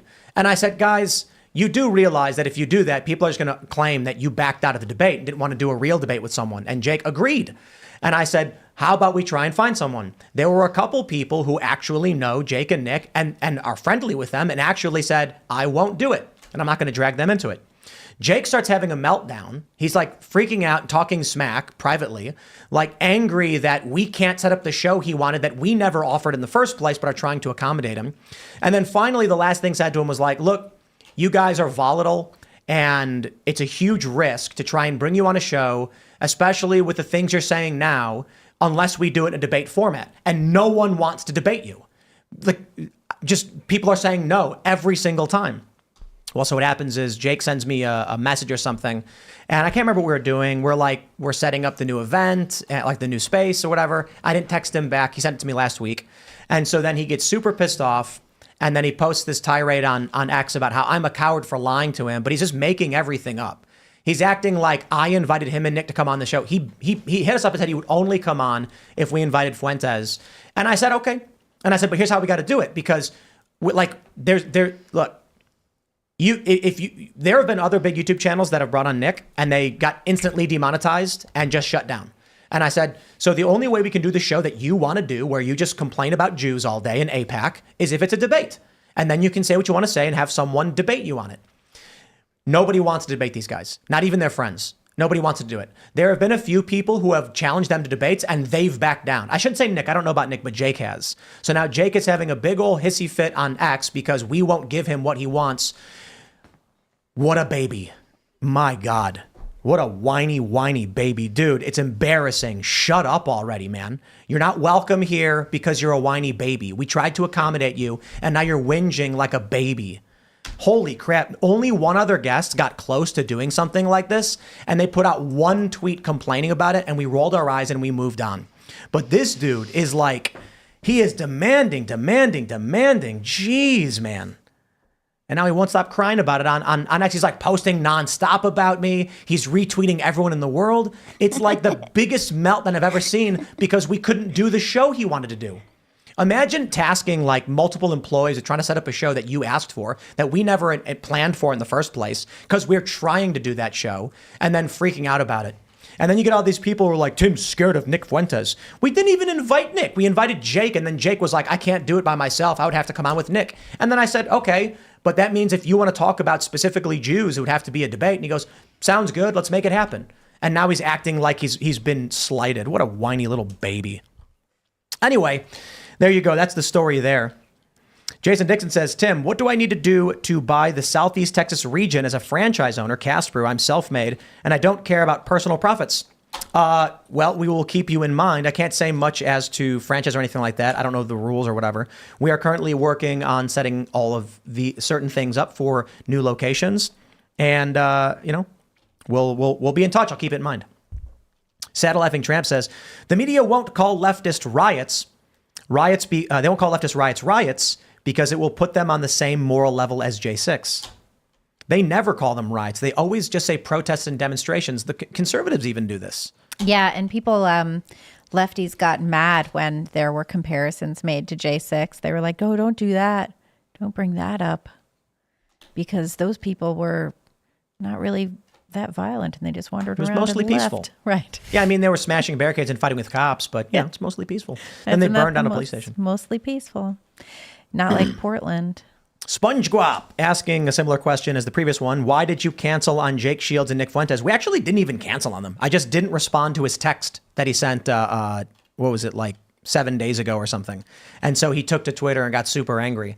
The real issue is that the show they wanted to do, we couldn't get guests for. And I feel like they kind of do this on purpose. I like it's how they generate attention for them. I shouldn't say Nick. Nick has nothing to do with this. It was Jake Shields. He basically is like, oh, I'll come on your show, but I'll make it as difficult as possible for you. It has to be all of these things. And we're like, okay, we'll try and figure that out. And then when we can't meet their demands, he goes on Twitter and gets 1,000 retweets claiming he's been affronted or something. It's like the fakest garbage ever. It's like WWE, okay? Yeah. He's trying to create controversy to make it exciting on Twitter and get those retweets. Yep. That's it. So he can tell a story. Because privately, he's like, cool, man, I appreciate it. I'll see if I can come on later. And we were like, all right, we'll try and figure it out. And then the next thing we know, he's whinging on Twitter like a little baby. Dude, it is the craziest meltdown. I'm sorry. It's the craziest whiny meltdown I've ever seen. He's like crying his eyes out. I can't believe it. No other guest has ever done this when we were like, we can't make the show work for whatever reason. We talked to a bunch of different people about tons of election stuff and vaccine stuff. And we're like, look, the YouTube rules and we can do what we can do. But if you come to us and they're like, no, we totally get it. And not a one of them cried about it like this guy is. It's like the most embarrassing thing, dude. Calm them down. Live your life. Go build a house or something, man. All right. Stephen Ellis says, isn't intifada what Maduro ate during his public address to his starving population? There was empanada, but I understand why you thought you were close. Neglectful Sausage says, who wants to take bets? A lot of these students were partying and failing their classes, so they are looking for an out explanation for why they're to their friends and family. I actually think a lot of them genuinely think that being involved in a big major scale protest is like an important step for them socially and potentially professionally, right? They see this as like them doing good in the world. I remember this interview that one of the, might have been ABC News did with a girl at the campus. They were like, well, what happens if you can't graduate because of this? And she was like, well, that would be sad, but I think ultimately that would be okay because it's part of my sacrifice for this bigger cause for the greater good. They see this as their ultimate fulfillment. Because they have no God and they have no religion and they don't believe in anything. Right. And they're, all being told, well, don't start families. And, fairly, the economy is bad and this, that, and the other. Like, there's a level of, like, this is your moment, so sacrifice everything for it. The economy is going to get worse when civilization collapses because there's nobody. Too far away to think about, Too Libby. far away. But so is climate change. Way too far away. Did you see the one girl who was inside Hamilton Hall at Columbia who the cops were coming in and she goes, like, F you, we have finals. Can't I just go home? And it's like, what do you mean? Like, if you have finals, why aren't you at home studying for your finals? It was amazing how many of the protesters, like, brought up the fact that they were, like, that it was finals going on. They were like, yeah, everything's really stressful right now. We have finals. Like, I heard that one. And it's like, just go study. Like, why aren't you studying? You don't think that, again, I go back to the idea that they're like, and it could be Gaza. It could be literally anything. I think it's just this generation is like activism is the way to make my mark on society, right? And A is for activists, right? B is for activists. BLM. This is the alphabet they were raised on. They're not looking at their fellow classmates being like, "Yeah, I'm stressed about finals." How are you guys doing who are hiding in your dorm rooms during lockdown? Like, again, it's not even to weigh in on the Gaza-Israel stuff. It's just to say that, like, activism is a form of social gratification for a lot of these people right now. So this is interesting. I was just fact checking this real quick. John Marafa says the watermelon's colors are red, white, black, and green, the Palestinian flag. So are the 4 horsemen of the apocalypse, by the way. And it's true. I didn't actually think that was going to be true, but it literally is. So I can break it down for you. We have the source here because I'm like, this seems strange. And as the white horse, there's the red horse, the black horse, and the pale horse. However, they say the color of death's horse was written as chloros, the original in the original Koine Greek, which can either mean green, greenish yellow, or pale. The color is often translated as pale, though ashen, pale green, and yellowish green. Interesting. So it's green, I guess. So green, red, white, and black. How interesting. I don't know. Cody Johnson says, hey, Tim, can I get a shout out for my new book, Coming Home by Cody Johnson? It's a sci-fi military thriller novella similar to Ghost in the Shell. Very cool. Shout out. I think the novella form doesn't get enough attention. I feel like we should have more novellas. That's the only, because they're short books, so they're like 30 to 40,000 words. I think that this internet generation would appreciate them more. How long is a normal book? I think to qualify as a novel, you're over 90,000 words. I'll look it up right now, but there is a standard for this. He can get a shout out, but don't you dare bring that book to Tim. Jacob Hawley says, so what you are saying, Tim, is that not only do we need to make Gaza a state, we need to make Israel one too. All right. Calling my Wisconsin representative, Glenn Grothman, right now, Ian rolling 20s. Yes, because the joke was Ian said we should make Palestine, Gaza, the 51st state, which makes literally no sense. It's so fun to talk to Ian because you're really stretching the expansions of your brain sometimes. I mean, effectively, any country that we give billions and billions of dollars of aid to functions like a dependent of the U.S., but we don't grant them citizenships and allow them free movement through our country. I feel like that is an important distinction, however fine the line is becoming. Scott Quimmett says, for as many people watch Tim Pool, when I mention his show in conversations, rarely does anyone even know who I'm talking about, aside from his Occupy days. And this is the reality of life. No one is as famous to you as they are to other people. So a really good example of this is Billy Eichner had Chris Pratt, I think, and they run through New York, and he does a lot. And he's like, do you know who this is? Nobody knew who he was. And I'm like, this is Chris Pratt. I mean, like, he's in all the big blockbusters, but that's true. It's like people live in different worlds, but everyone, I think the issue for a lot of people is that they assume if they know it, other people must know it. That the things to them that matter the most to everybody else. But the truth is, if you go out and walk the streets, I mean, in New York, there are certain things that people will all know about. Crime, of course, is a big conversation among New Yorkers. But there are local news channels. You know, I love when I'm traveling, I turn on local news. I like that too. Yeah, and they'll say something like, the ongoing scandal involving the cracker factory on 7th with John. And I'm like, really? Like, they're having a cracker scandal in this small town. I had no idea. When I was driving in today, I guess Hannah, Wyoming is having a hard time keeping its very expensive and large recreational complex open because the town is getting smaller and it costs, a lot to heat the building and it's cold. I love local issues, but they definitely are not something we would all be aware of. But shout out to you, Hannah, Wyoming. All right. That's a True nice Trucker name for a little Joe town. says, move on up, run for office. I did it and I'm a trucker, Texas 17. Get our stuff moving. Joseph Langon, 17. Let's drive our country forward. Tim had a suit. Ha ha ha. That's right. It's very nice. It's a very nice suit.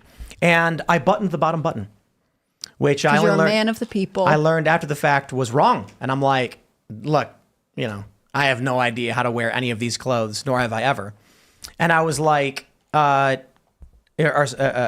someone told me it's like Trump eating well-done steak with ketchup. He's a man of the people, you know what I mean? Yeah, I mean, And you I'm guys are like- deeply relatable. I look at it more like there's a saying, never insult someone for mispronouncing a word. It means they learned it from reading. Mm-hmm. So you always just say, it's actually pronounced this way, but that meant you learned it from, you were reading. That's my son pronounces a lot of words wrong because he read them. See, there you go. That's fantastic. No, I think you just call him retarded. Yeah, I'm probably Then you not gonna do discourage that him. to the kid. Gamer J says, George Soros' son is currently dating Huma Abedin. She was Hillary Clinton's right hand forever. More direct DNC and Soros connections. They were And- spotted at a basketball game together, if I recall. really? He hard launched her on Valentine's Day, I believe. Ooh, how about that? Wow. All right, what do we have? The Stuart Alastair edition says, Tim, for some reason, some of my videos have Timcast as a watermark. Love the show, but not that much. YouTube is looking into it. Is that normal? What? What do you mean? That's weird. What do you mean Timcast is a watermark? Some of your videos? Are you? I think we need like a screenshotted example to Yeah, I don't know what understand. that means. All right. Tim slowly taking over the internet. That's what that means. Yeah. Okanul says, hi, Tim. Watch your show for a long time. Coffee is great. 2 weeks ago, 4/27, my family's home since 1881 in Winchester burnt down. Wait, in Virginia? Winchester, Virginia? Parents have set up a GoFundMe. I know you don't like them. Would appreciate a shout. Nathaniel and Terry House Fire GoFundMe. Oh, well, I think we found a cause to support. You know what I was thinking? Let me look this up. Nathaniel and Terry House Fire GoFundMe. I was when Donald Trump was leaving Mar-a-Lago on Sunday morning. I was sitting on a bench and he's walking past me and I just gave him a little wave like, Mr. President. And the guy next to me says, Mr. President, can I get a picture? And Trump stops and he's got a Secret Service and he looks at him and he goes, do you have to? All right, come on. I'm so late. Let's go. And I was thinking to myself right there, what a generous guy. He's busy. He's going to the F1 race. He's running behind, but he knows this one guy is only going to have this one chance to get this photo. So he took the time out of the day to give that guy that photo. And I was thinking, in honor of that generosity of Donald J. Trump, I would assist someone with their bills or debt of some sort. And maybe this one will be it. That is awesome. That actually just makes me like Donald Trump even more. What a We great will make story. a donation right now. What do we say? How much should I donate? They're asking for 5,000. They're at 4,000 right now. This picture is Donate crazy. 5,000. 5,000 done. That is What's the awesome, picture? So Tim. nice. I love it. Oh, ouch. It's a picture of the house for anyone Yeah. listening who, I realize this is also an audio medium and I'm not helping here, but That is a charred and house. That is really cool, Tim. That is freaking awesome. this is one of my favorite things about the way IRL is formatted, which is like, especially when we do the members only and people are able to call in, you're able to really hear what's going on in their lives. Like, I find myself thinking about like There we go. tragic things. We're able to help support different gifts and goes. But Hell yeah. That is really cool. Because I was inspired by Donald Trump's generosity. Of part his of time, me was yeah. thinking was like, I wonder if people would get mad that I would say that Why? He's a generous guy. because people hate Trump. And they'd he's not be allowed like, to be generous. Yeah, it's like he is. He was very nice and he was very generous. And I was like, what a good guy to take time out of his day when he's in a rush and he's in a hurry to do this thing for this guy. And I was like, it'd be cool if I went on Twitter and just said like, hey, I want to help somebody out because I saw Trump be generous and I feel like I should pay it forward.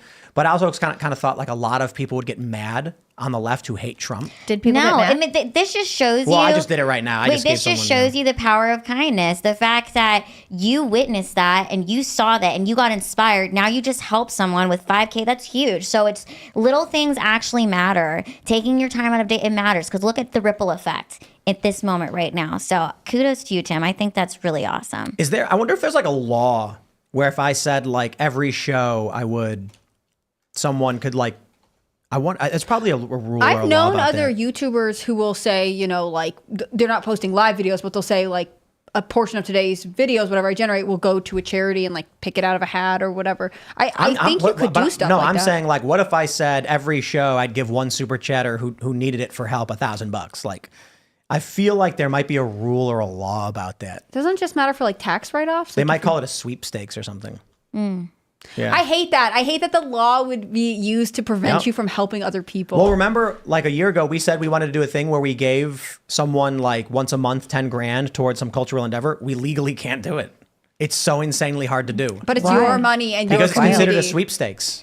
So can you just do it like without announcing it? I basically like have been helping people out, hooking people up, things like that. Yeah. And but when it came to talking to the lawyers, being like, no, we want to like make it so that someone can be like, hey, I'm working on this project.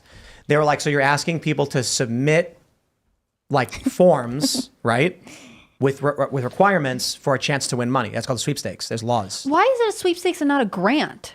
Like why aren't you giving people like a grant to start a project? The grants exist all the time. Is the federal government the only one who's allowed to issue those? So it's like basically That might it be was like just a more complicated accounting question too. because of membership, because we were like, we want to support our members and like, yeah, you can't do it that way. And then I was like, what if we said something? Yeah. So. Oh you yeah, because can't- that had to be like open to the public. I remember you talking about this. Yeah, but there was a bunch of other stuff too. So where we basically just like, look, you can't feasibly do something like this unless we set up a different company that takes the investment and then does something like that. What I can do is if it's random, like just now, someone mentioned their house burned down. And so you said, give them $5,000. I'm like, I can do that. Yes. Because it's just like a random thing we did. And if I went on Twitter and said, hey, I'm going to give someone some money to help with their bills or whatever, you can send me a tweet, that would work. Yeah, I don't know. What I'd like to say is every show we would help someone out with an emergency with like $1,000 towards their emergency. I'll have to ask my lawyer if I'm allowed to do that. Yeah, I mean, especially like I said, during our after show, we do get people who are like, "Hey, here's a Give Send Go link," or in this case, a GoFundMe link to something that's going on. Like just bringing something to your attention where there is a way for you to give money. I don't know. That would be cool. Yeah. We'll figure it out. That'd be really cool if like every show we were like, someone could mention a GoFundMe or something that needed support. Because it also means that all the members can also, if they have it, have extra Help money out around, too. can help out too. It's not just like you're the only one or the show's the only thing. Bill Pulte was mentioning that he does stuff like that, where like he'll go on Twitter and say, let's see if we can help someone out and, deal with some emergency bills or food costs or whatever. And then people will send a bunch of ideas and then they all come together and help this person. Yeah. Because he has 3 million followers. If you get 1 million people, if you get 10,000 people to each give like $5, It's a lot of money. That's a lot of money to help someone, who's in an emergency. But for you, it might just be $5. That'd be cool if we could do that. That'd be huge. That'd be fun. Imagine if that, like every super chat, we're going to help someone pay their bills. Yeah. I like that. It's awesome. It's like really shows you care about your fans, and I love it. Well, we'll read one more. Bailey Cole says, I'm Gen Z running for U.S. House in Texas District 28. The incumbent, Henry Cuellar, was indicted for taking $600,000 in bribes from multiple foreign entities. At Cole for HOR. Well, good luck, sir. And to everybody else, would you kindly smash that like button, subscribe to this channel, share the show with your friends, and head over to timcast.com. Become a member. We are going to have the uncensored call-in show coming up in a few minutes, and it'll be not so family-friendly, not family-friendly at all, but it'll be fun and funny. And then you guys can call in as members and talk to us. We'll have a great time. Follow the show at Timcast on X and Instagram. You can follow also Timcast IRL on Instagram and rumble.com/Timcast IRL as well. And again, smash the like button. Lila, do you want to shout anything out? Yes, please follow me at lilahart.com and also check out my film American History of Voter Fraud, which is on my YouTube channel, Lila Hart. All right. Thanks for hanging out. Thank you. You can follow me on Twitter at Libby Emmons, and you can check out what we're doing at thepostmillennial.com and humanevents.com. That's awesome. It's been fun to have you both here. I'm glad we can be back in the studio on Monday. I'm Hannah Claire Brimlaw. I'm a writer for scnr.com. That's Scanner News. You can follow all of our work at Timcast News on Instagram and Twitter. If you want to follow me personally, I'm on Instagram at hannahclaire.b. I'm on Twitter at hcbrimlaw. Guys, thank you so much for everything you do for us. Bye, Serge. Wait, and can I say hi to my mom because she'll be watching Esper Hart. And real She's the quick, best. SG just super chatted saying his rent is $17.38 and he's trying to be a cop in Phoenix. Any help is welcomed. You didn't post your Venmo. If we're gonna have to figure out the system. How can I help you? Yeah. You've got maybe like 30 seconds to post your Venmo and I'll pay your rent for you.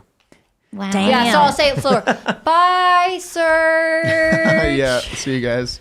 Yeah, make sure you post that stuff, man. It'll help you a lot. Well, so I'm going to give it another 30 seconds. So We're just filibustering here. I'm going to filibuster, and hopefully SG can send his Venmo. Smash the like button. Become a member at timcast.com. The members only show is coming up. There's a slight delay. That's why I'm pattering. So Yeah, for yeah. us here in the studio, we're actually like 30 seconds behind everyone else. So I'm watching where the show is now with the delay, hoping that SG will super chat his Come on, Venmo. SG. I'll just start on, reading SG. random articles. Could you read aloud from the Post Millennial? All right. I was Well, actually checking out see where we were at the Met protest, but everyone just keeps posting older footage from a couple hours ago, so I don't see anything new. I But have to- apparently the Met attendees are totally in the dark about if there's even a protest at all. They don't. This even is really know. intentional. Anna Winters is silencing the protesters. SG, did All you right. send your stuff in? So SG. there's a slight delay. So what we'll do is we will go to timcast.com and go to the members only show, and we'll see you all there. And by the time the show wraps, maybe SG will have that super chat and we'll get his Venmo and we can help him out. Thanks for hanging out. We'll see you all over at timcast.com in a minute.